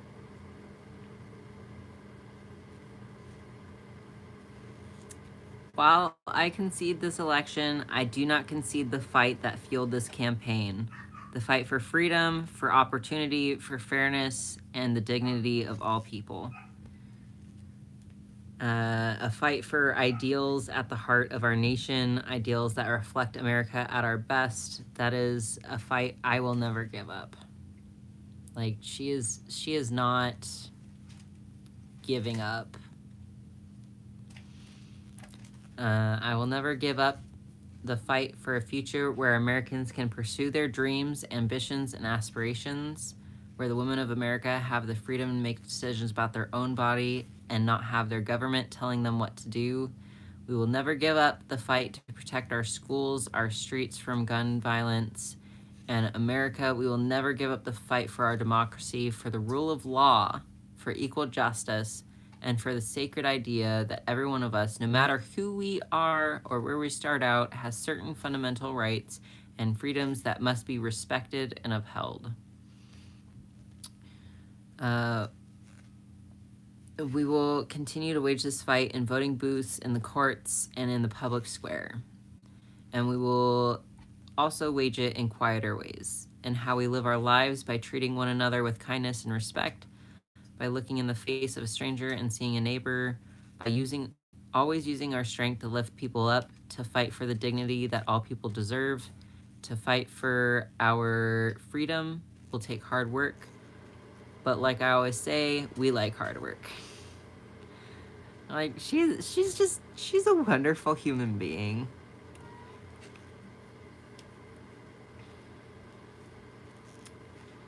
It is okay to feel sad and disappointed, but please know it's going to be okay.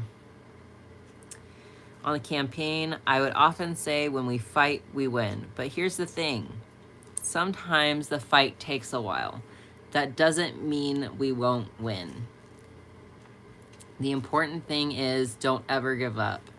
Don't ever stop trying to make the world a better place. You have power. And don't you ever listen when anyone tells you something is impossible, because it's never been done before. There's more, but She's not done. That's my takeaway from her concession speech. She's not done. Like, it's not over. And that's what she's telling us. There is a quote in here, and I don't want to get it wrong.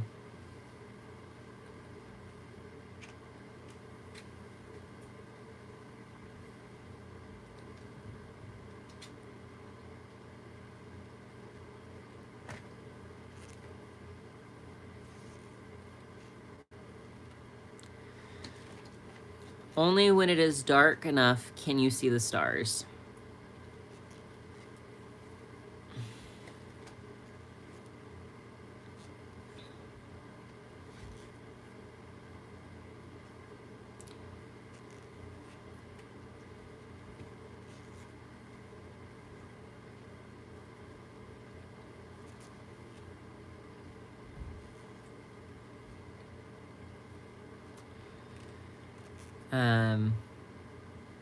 But that,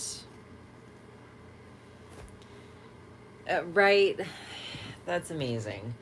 I understand if you can't listen to the whole thing. I didn't want to read the whole thing. I read the important bits.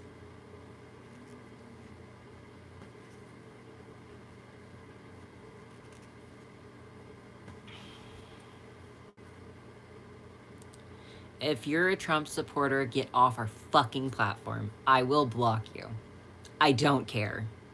But we know he has been spouting all election. Oh, okay.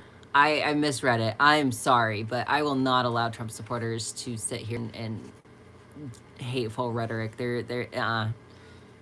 You're fucking with the wrong people. He's been spouting the same shit all election, but like she kind of mixed it up pretty good. At the end there, he was kind of just listing off numbers and names, and like there wasn't any substance, and it was really sad. And she put out some like real motivational stuff, even at the end there, and like that's good. And I hope that's not the last we hear of her.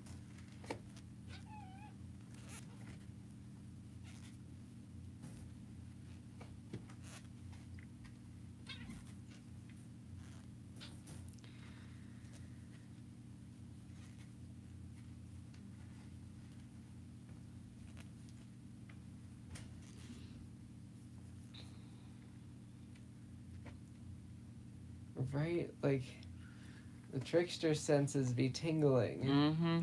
Something is afoot.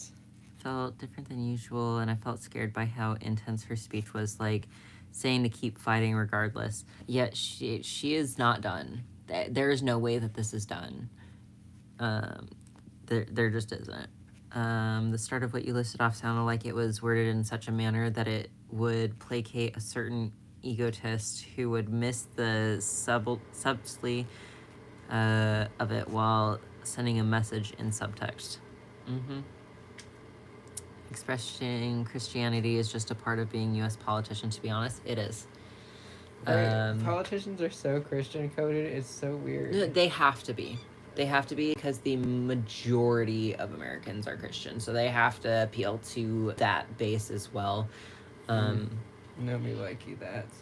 But Christian coded law. Yeah, they are. But the thing is, Trump is for non-freedom from religion, and Harris is freedom from religion. So there's a difference there. Should have waited for people on record because of the intel stuff. Yeah. I do know that she should have.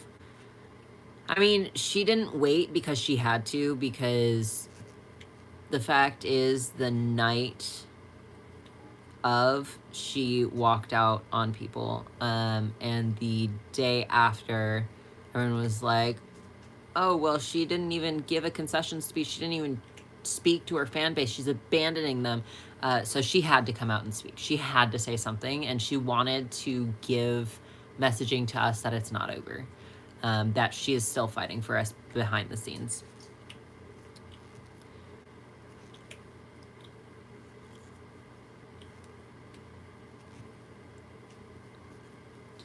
But yeah, so there is definitely hope. I don't think she's done fighting. I don't think it's a coincidence that after she gave her concession speech, there is now a recount fund on her donation page on her website.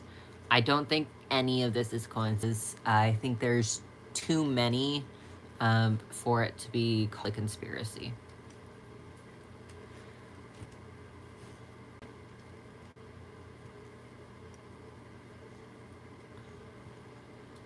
TBH.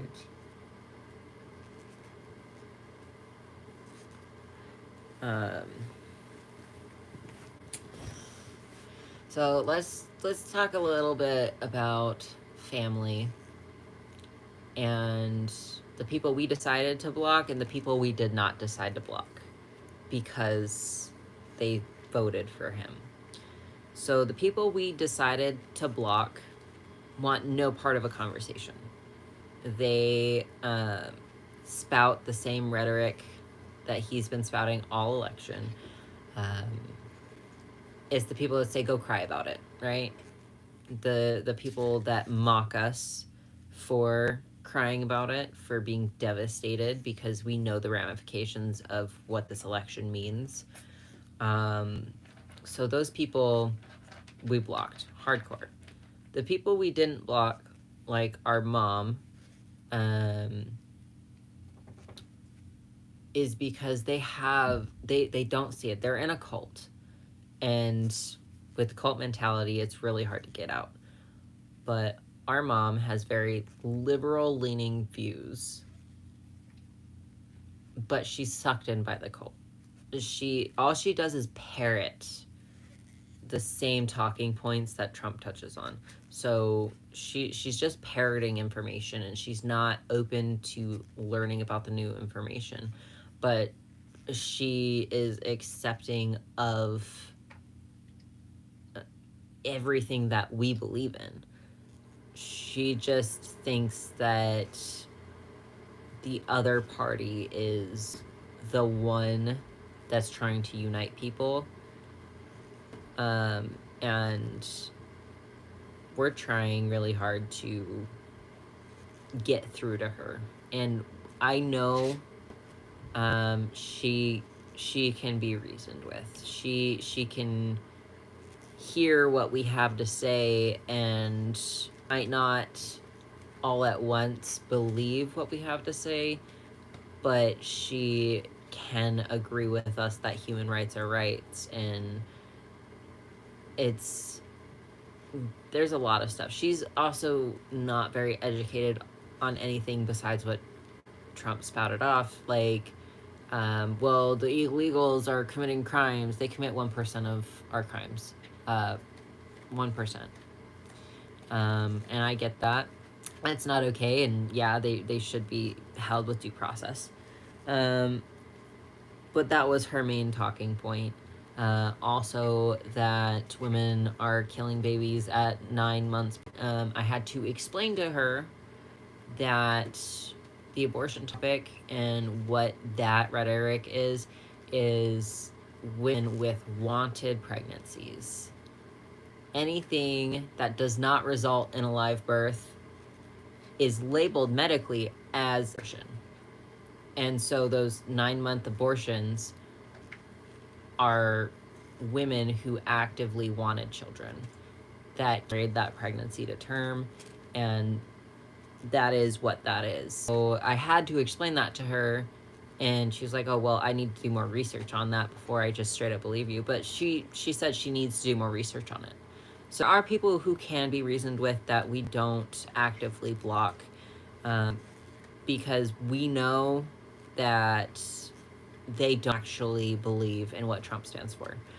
However, the people that are just full hard, just, like, oh, boo-hoo, look at all the liberal tears. Like, those people, I'm blocking those people.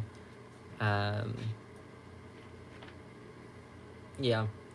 But create space for yourself. That is kind of what I'm getting at, is create space for yourself. create a place where you are able to surround yourself with like-minded individuals.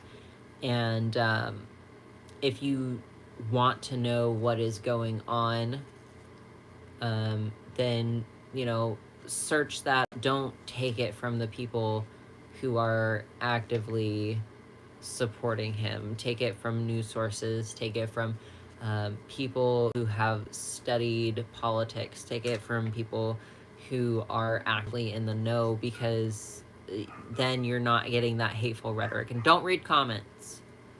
That is my suggestion to you guys when you are looking this stuff up, either on TikTok, YouTube, news, whatever, wherever, Facebook. Don't read the comments. Just don't. Keep your peace of mind. Go through the information that you need to read and move on. Educate yourself and move on, because otherwise you're going to get into a different type of mindset. Because currently the mindset of a lot of us are in, and I'm sure a lot of you can relate, is the PTSD cycle mindset. So we are currently, I can't remember what the actual name of it is, but if your stressor levels for events such as this are above a 5, you're actively activating the PTSD portion of your brain. You're actively in that state of traumatic experience and things that we have fought so hard to get out of, right? God, tag yourself. That's my past 2 weeks. And so we are collectively experiencing this traumatic event together. And in order for us to not continuously be in that PTSD mindset, to not be over that line, we need to create space for ourselves. We need to be okay with not looking at media for a few days, to give ourselves time to go do art, to read, to watch movies, to play games, to surround yourself with friends, to hold each other and give your nervous system time to calm down. And then when you're ready, go out and inform yourself.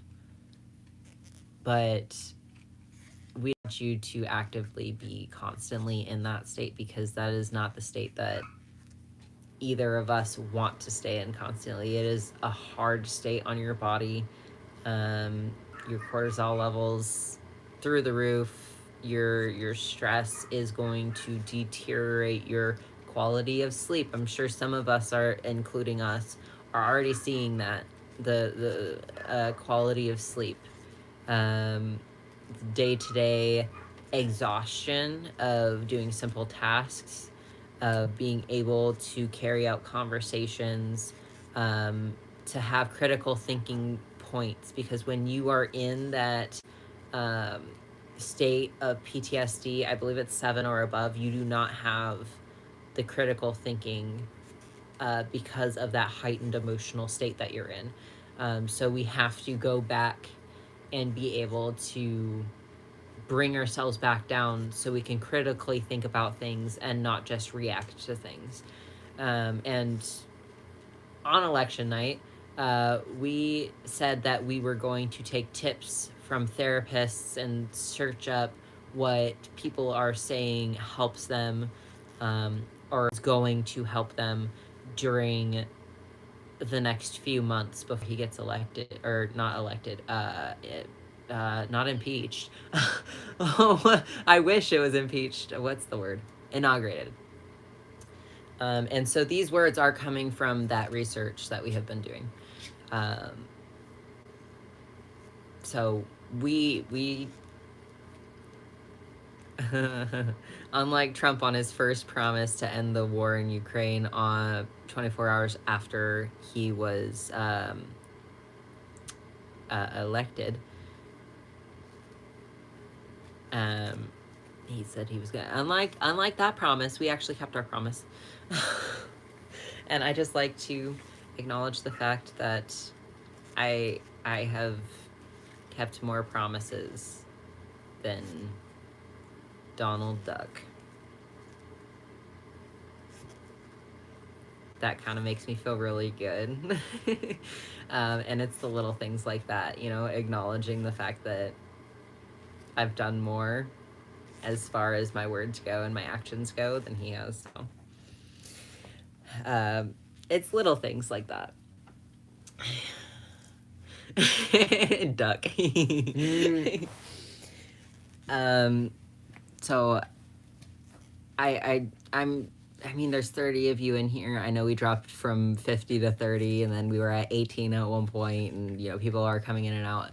And if that's creating that safe space for you and not actively listening to us, then like, do it. We don't care about these numbers. What we care about is if you're receiving our message, if we are creating that space for you, and if we are being helpful in any way during this time, because it's a hard thing to deal with and it's not something that everyone is thinking about logically, because we're so in that state of distress. A lot of us are above that level 7. So I do appreciate the people that are listening and that are being helped with this information. How can we impeach him? Does the government have to do that? Yes. So he was impeached twice in his last presidency, and I actively don't want him to be impeached, and I'll explain why.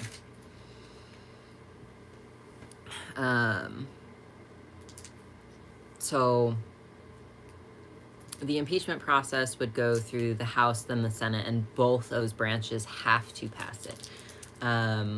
Last time he was president, I can't remember if it was the House or Senate, I think it was the House that approved the impeachment documents. The Senate declined to approve those impeachment documents. So technically, he did get impeached, but he was not removed from office because of checks and balance system that is there. The reason why we don't want him to be impeached this time is because J.D. Vance is worse. J.D. Vance is worse. And if Trump gets impeached, Vance would take that presidency spot, and that would not be good for anybody. And some Republicans are even acknowledging the fact that J.D. Vance would be worse. So the idea is to try and keep him out of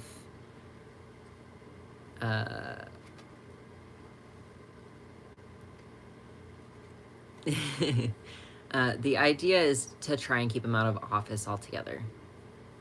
So proving election fraud is part of it. Any intel that they're getting that they aren't sharing with the public, because the White House is quiet too.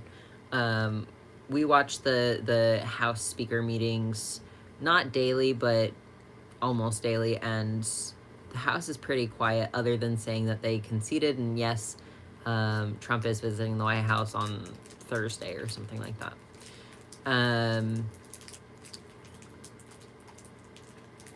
Oh, your video's starting to glitch. Okay, if I miss something and you're not hearing what I'm saying, just let me know what you missed. But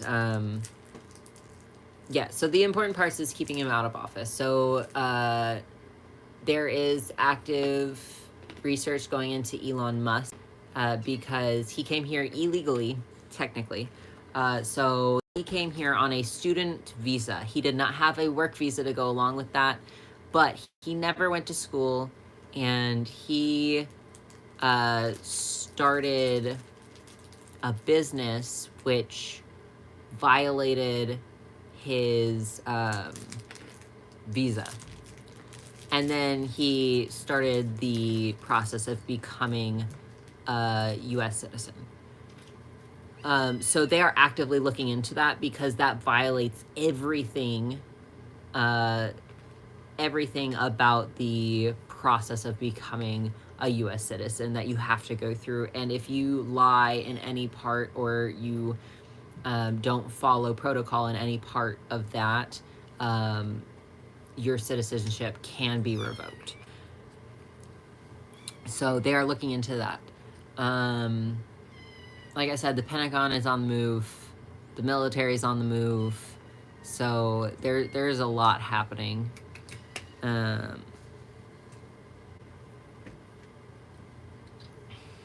As President Trump would be able to pardon himself of all convictions and indictments.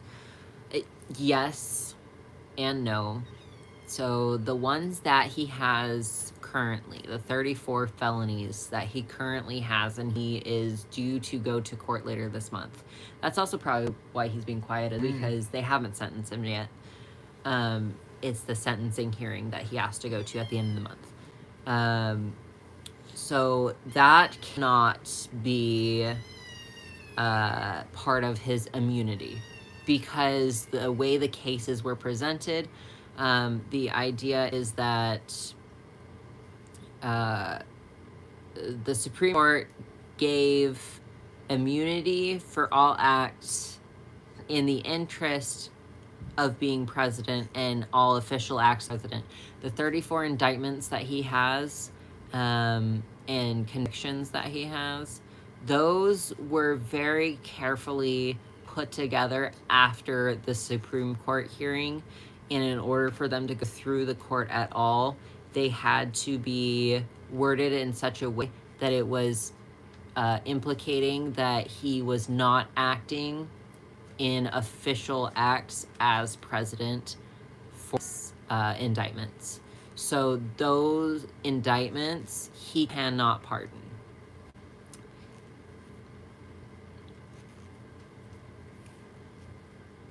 We've been doing a lot of research on this. We've been following it very closely because we knew this was a very real possibility. So we've been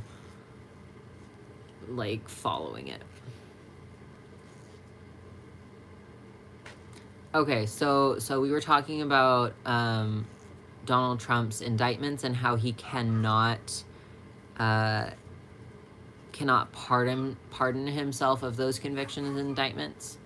You're good. Because in order to be able to act under immunity, in order to act under the immunity that was covered in the Supreme Court decision, it has to be the immunity accounts for official acts as president, and those were not official acts as president. That is part of the reason why they're convicting him now, or doing the sentencing at the end of the month, because they were going to wait till next year until after the inauguration of Kamala, but because he won, they have moved his court date up to the end of this month. So that still hangs in the air.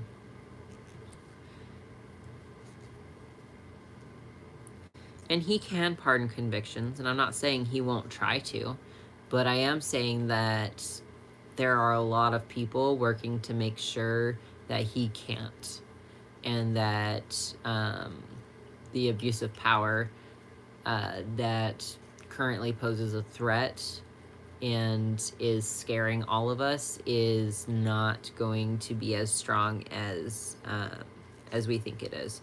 So there are people actively working for protections so he cannot abuse power in the White House, like he did last time.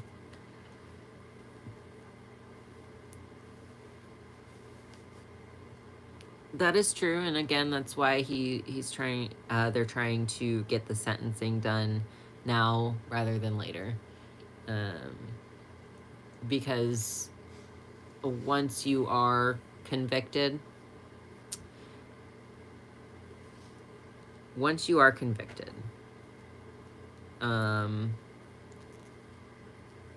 if the sentencing happens before he's pregnant, before he's president, before he gets mpreg by Putin. Oh, Megaverse, you know. It has been stated multiple times that he can serve his presidency from prison, but he won't be able to get out of prison, so.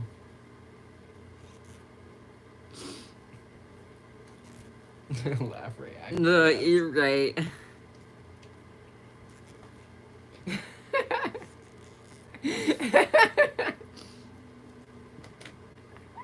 That's a mental image I never thought of. Picture them kissing all the time.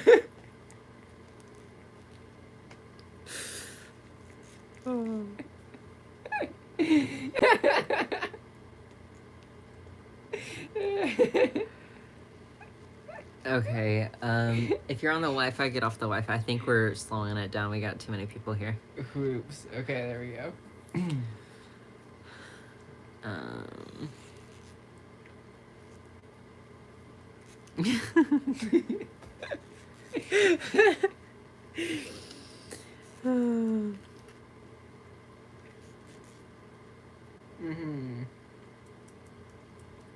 Well, okay, so the courts had to rule on the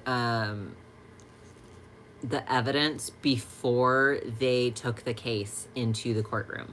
So the way that this particular situation happened is the Supreme Court ruled.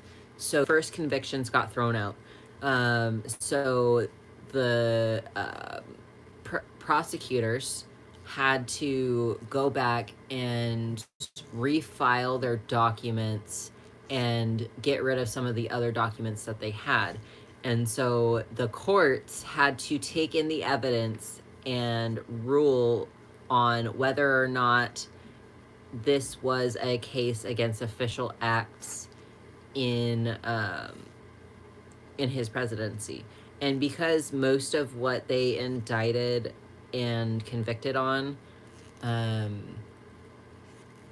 was after he was out of office, things he did after he was out of office, they cannot rule that it is officials' acts as president because he wasn't president at the time that he committed the crimes.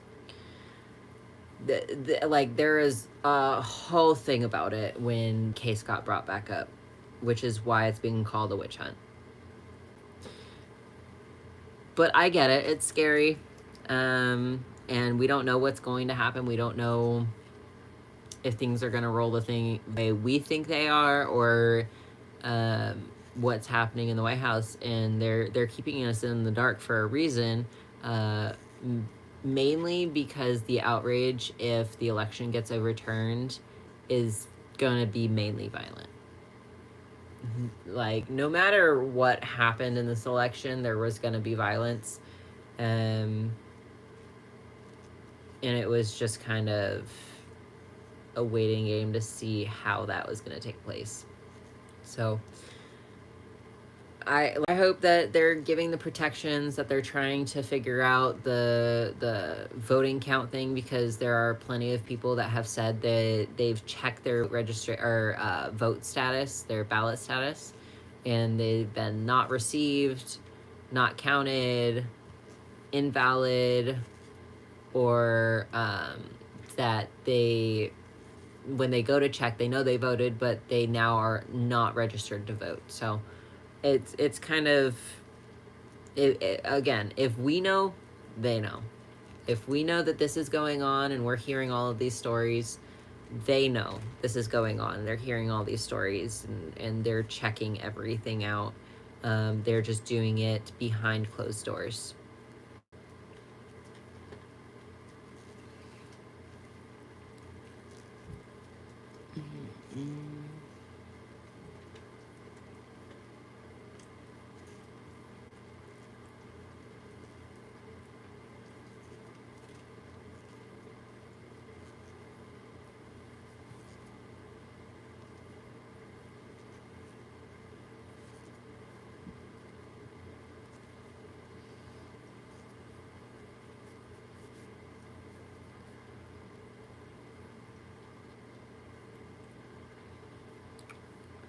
But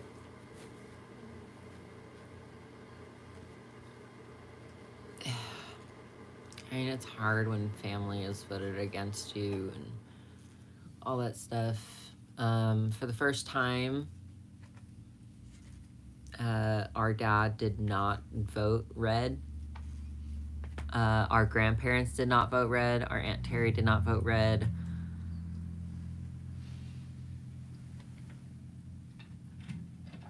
So, at least we're happy about that.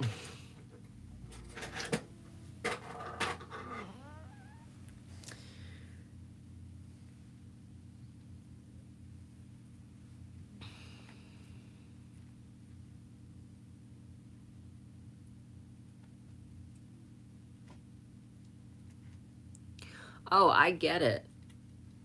I do. I get it. But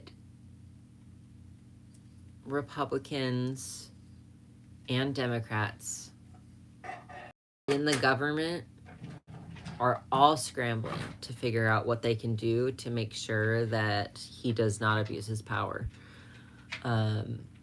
So while I say all these things are happening, I understand that people are scared. People are afraid because the government has failed us in the past. And I'm not saying that this is like any of this is definite. I'm just saying what is currently happening. I don't know the outcome of anything that is going on, because we just don't know the facts yet. Those seem to be ailing. We were also talking about that earlier. So, yeah. But there are people who are waking up, because go look up. I want you guys to go look up what the top Google searches for the last few days are. The first one is, what is a tariff? I'm pretty sure is the first one. The second one is, can I change my vote? Third one is, what does the Department of Education actually do? The fourth one that I can recall is what is Project 2025 and who wrote it?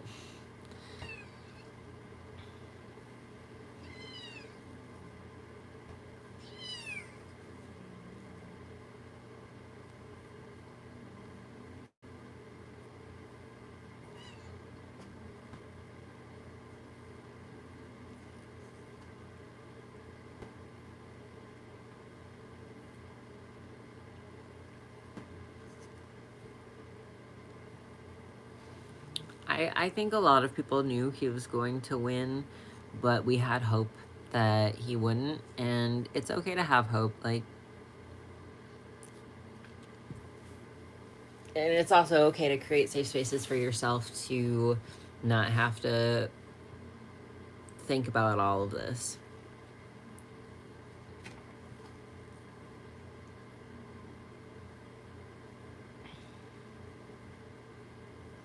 Again, something's fishy in what happened on election day, because 7.5 hours, they called it in 7.5 hours. That's never happened before in the history of elections, ever.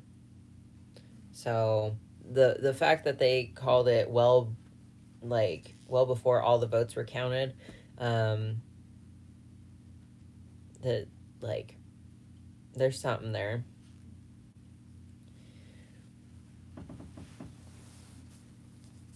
Yeah, no, they were calling states before they even had any votes counted. Like, they had just closed polls and they called the state. So, I mean, there's definitely something. Definitely something. You know, it's not just conspiracy theories. Too many dots connect. The numbers ain't numbering. The math ain't mathin'. And Harris did not sound like she was done on this fight. So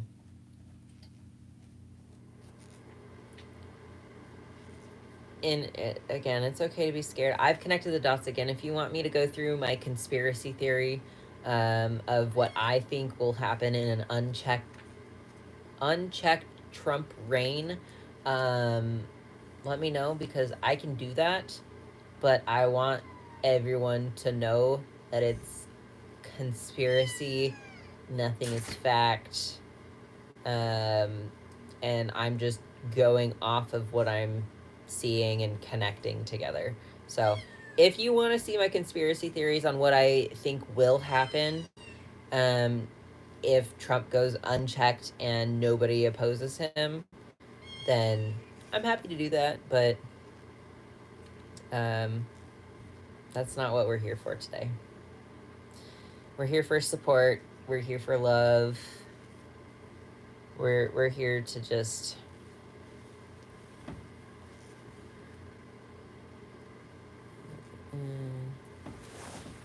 iPhone's not updating. They managed to do anything like recounting. Is there any way for Harris to be called instead? Yes, because the election has not been certified. Until the election is certified, Donald Trump is just the president-elect.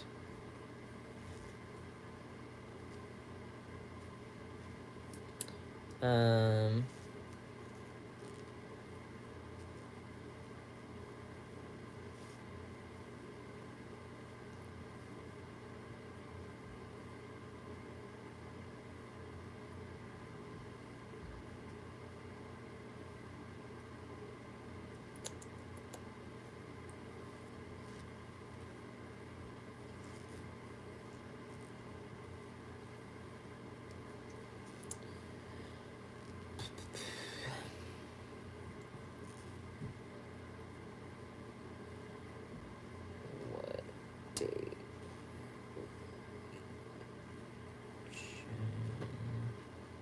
Be certified.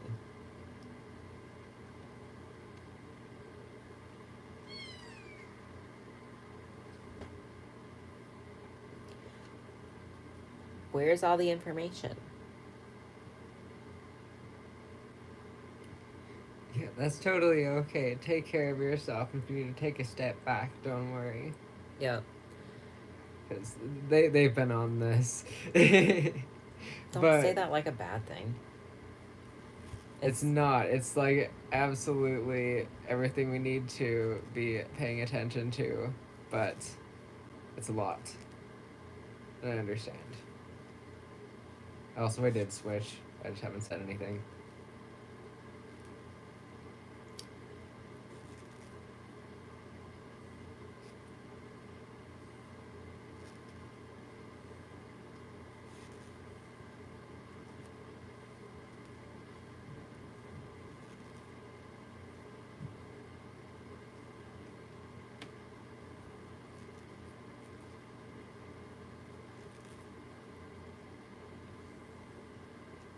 Okay, so January 6th is when the election will be certified. Until then, they're able to call for recounts. The 6th? Yeah, January 6th, Congress will certify the election.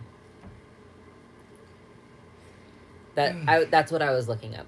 So It's so long. Until then, they have the options to call for recounts, to investigate any sort of fuckery, and all of the things.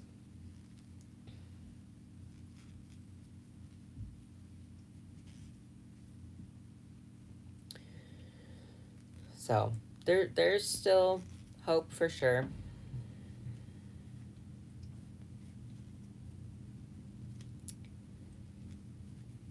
And I'm feeling a bit more optimistic. Yeah, it gives us a few months. So that's why I'm no longer panicking as badly as I was. I think it was like 3 days. 3 full ass days.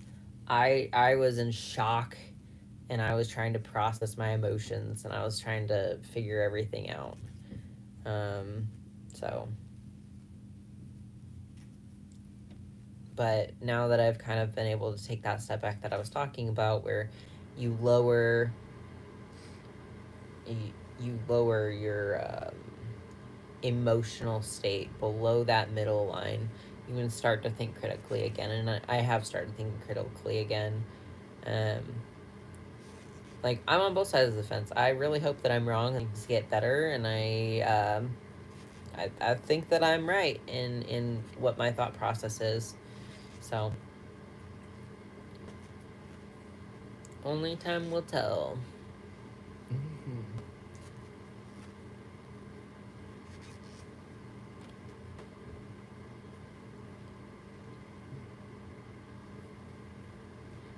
Yeah, usually there is a lot more noise right afterwards. Mm-hmm.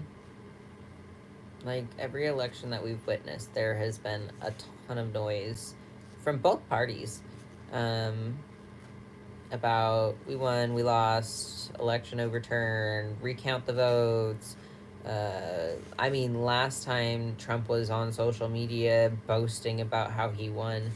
Um, so, yeah, there's definitely something going on.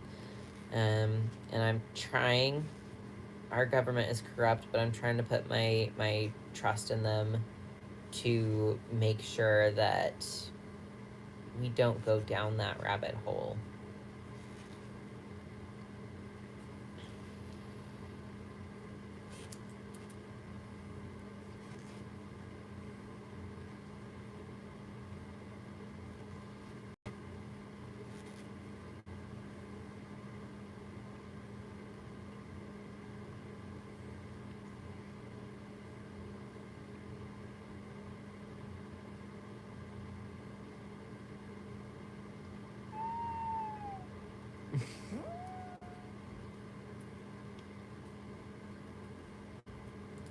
She's meowing in her sleep.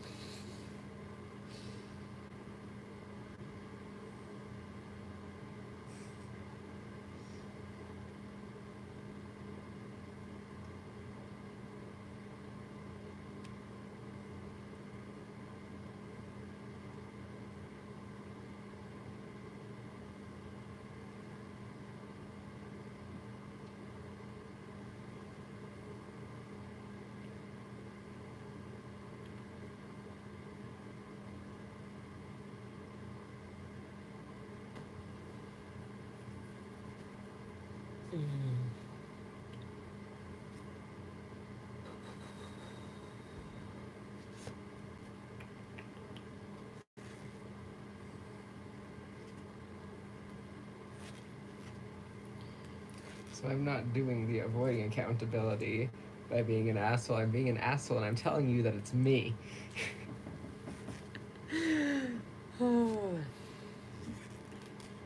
You're good. This is mostly Coda. I do have Pine in the back of my brain, spouting things, That's kind of what I figured. because I'm trying really hard not to get into what we think could happen versus what's actively happening in the present day. So,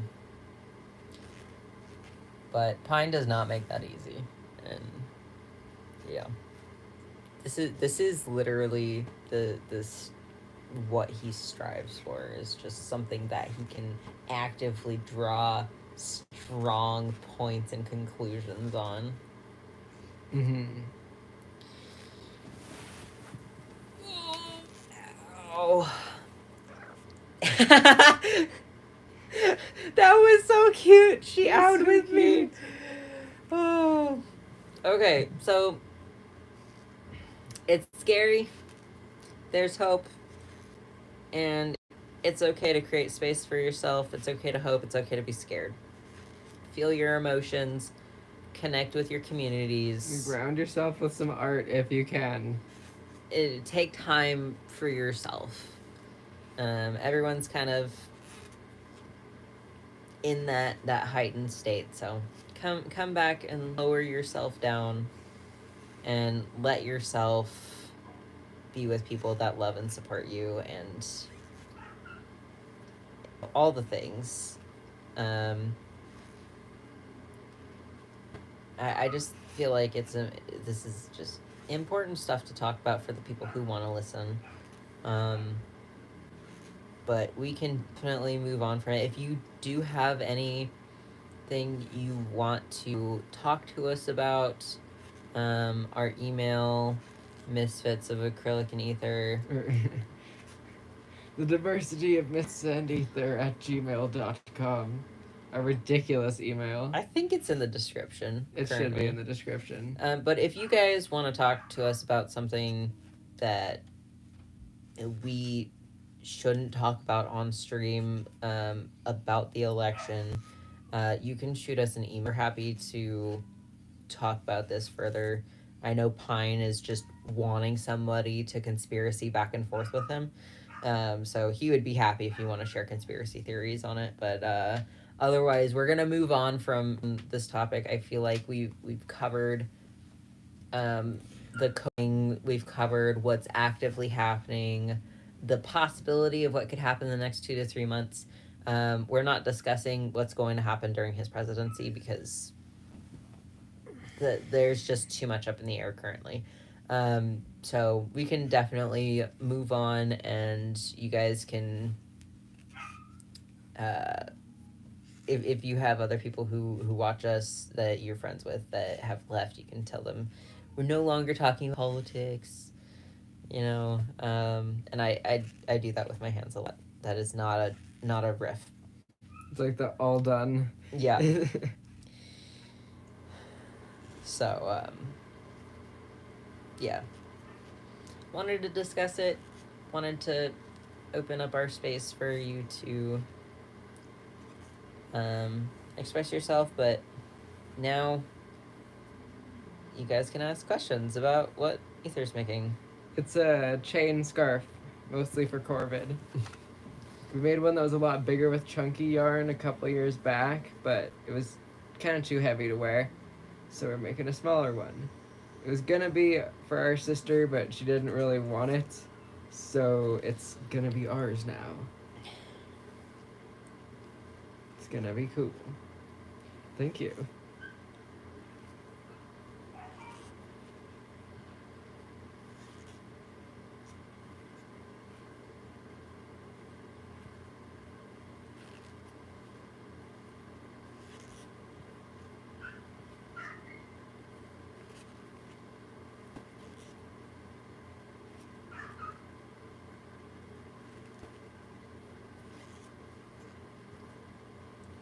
Yeah, I found the tutorial for how to make this scarf on TikTok, and we kind of just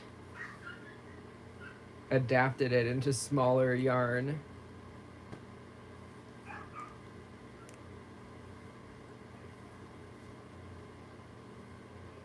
Oh, hello. Thank you. It's nice to see so many faces in here. We had more earlier before the political talk, and that's fine. I advocate for creating your own safe space, so that's all good. This is fuck, what's my name? I'm not helping you. Thank you. No. This is Coda. By the way, this is Coda.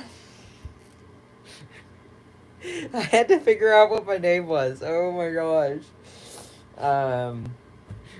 We were talking about Hazin Hotel earlier and how I connect deeply with Angel Dust and how that's kind of my career and like not out here obviously, but that's kind of my career, and I've had a lot of things happen, and so I advocate for like safety within the body and making sure that consent is a thing and all those things. We don't agree on a lot of things, so. I'm one of the worst in this system. I don't So, think whatever. you're the worst. That's why I say one of. we have a lot of discourse between this guy I cause problems. and the rest of our system. I don't even know why I'm on this stream. You talked about me earlier, probably, and I've been fronting a lot more than I expected to. So. Yeah, well, your boyfriend is happy that you're out and will be out shortly.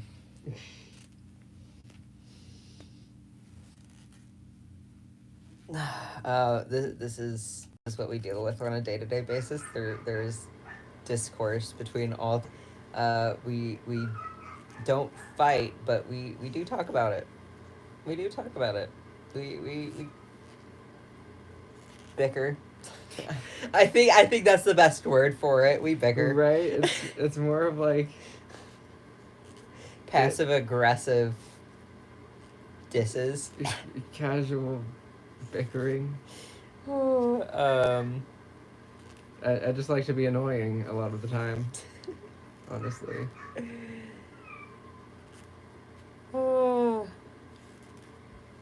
But yeah, so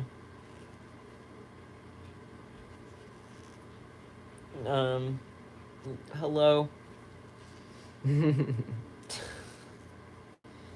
I don't know what else to say currently. Pine has happily gone back to his conspiracy board inner world, so we're good there.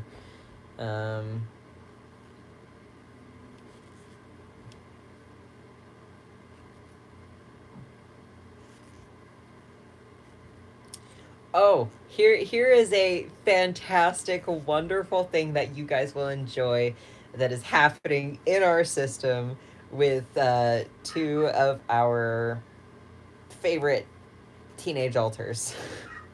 Oh my god. So you're gonna talk about Fat Dragon, aren't you? Yes, Fat Dragon. So Jander and Deggers are two of our lovely teenage kiddos in our system, and they like to create hilarious, organized chaos. So there was this whole thing with the bridge that Ember blew up in our world that connected the old mainland to the basically where our system moved to, and so that bridge was blown up, right? And we as a system collectively rebuilt that bridge, and that bridge has come together. We rebuilt it, and now there are system laws in place to protect that bridge. So we have certain people that come and will do it's not guard detail, it's just kind of like security guards that come and supervise that bridge. Well, okay, I should say there's Kasi, Jander, and Deggers, because Kasi will create a diversion. Kasi will create chaos just somewhere off to the side that whoever is watching the bridge has to go check out, and it's just little weird funny things. And then the two kids will go in and they spray paint these dragon figures, and we need to draw it so we can show you, because I think Fat Dragon should become a sticker. And so I'm sorry, someone went into the dog room and I think they're letting them out. Yeah. And so Deggers and Jander and Deggers will go onto the bridge, and they will spray paint this dragon figure. It's a cartoon dragon that is just very obese, doing random things. This dragon has done a 9/11. This dragon has smoked the Mary Jane during the Olympics because the bridge is based off of like a water thing, during the Olympics, they somehow painted that dragon swimming across the, I don't know if it's a canal or a river. I don't know what we would consider it, because of the uh, The Seine River. the Seine, the swimming in the Seine, the thing that took place in the Seine, and so they drew Fat Dragon swimming, and then Dragon Venice. Exactly. Yes. And then at the very end, uh, they did a couple of different spray paintings of him swimming across the quote unquote Seine, and at the very end, Fat Dragon was very sick. um, but there's he smoked the Mary Jane. He started eating pizza, while very cooked, and then just like breakdancing. There's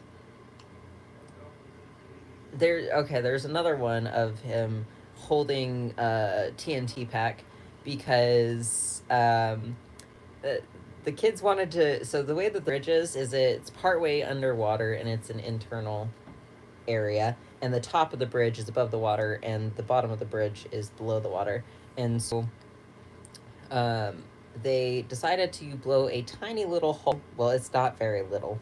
They thought it was going to be little, and they attempted this multiple times. They decided to blow a tiny little hole into the bridge, and it turned into a thing where they would run onto the bridge, try for different explosives of a variety, and they would usually just put like a dent in the granite that is the bottom of the bridge. But finally, they succeeded in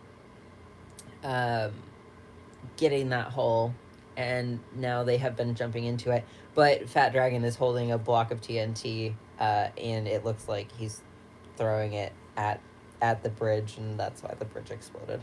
Or there's a hole in the walkway or whatever. There are definitely more. I don't remember. Right, we need to like recreate them. Yeah, no. Fat Dragon needs to become a sticker. Fat Dragon definitely needs to become a sticker. Yeah, Fat Dragon is just it's a hilarious thing in our system. People will go to the bridge when they just wanna laugh or see what new creation these boys have made, because the bridge is like 5 miles long, and so they have plenty of space to work with to graffiti this crazy dragon. Just the progressive decline or success and then downfall again of Fat Dragon as he tries to get to the other side of the bridge. But this has become a thing in our system that is just kind of like a daily, not daily, more like weekly thing of just new Fat Dragon drawings. And we really need to redraw Fat Dragon out here because it is just hilarious what these boys are doing. And so, yeah, I thought you guys would get a kick out of that, and kind of get you into a good mind space.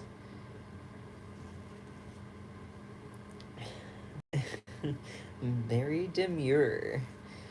Very mindful, very demure.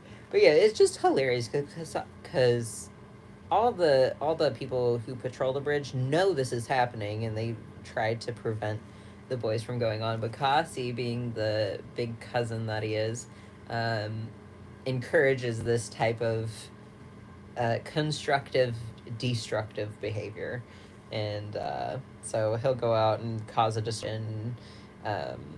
The person watching the bridge will go off, and then the boys will go onto the bridge, and they'll do Fat Dragon or whatever. Drawing stream, yes, we do plan on doing that. We have to get the art room in order though, and I gotta figure out how to stream with my was it an SLR camera or whatever? I don't even know what the thing is. Just a camera. Yeah, but I'm not good at tech. we've got to figure out how to stream with it so we can have it pointing downwards. But we do plan on setting that up. We have our nice monitor system that we can do the internet with.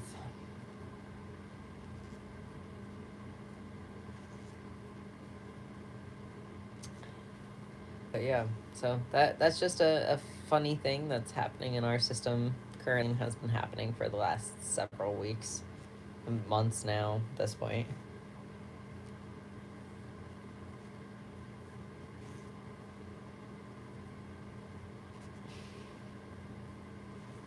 It's a good time.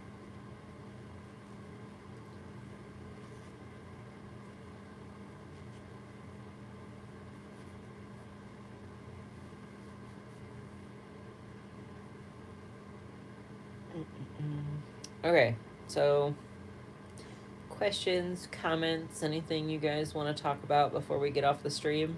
Yeah, we're about to go get food and stuff soon. So is there anything else we should talk about? Anything else you guys want to talk about before we go?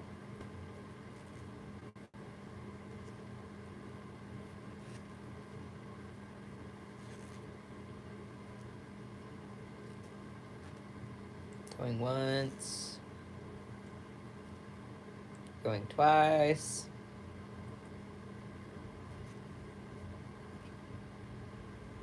Three times. Thanks to the stream, it helped us during our shopping trip. Oh, you're very welcome. Oh, heck yeah.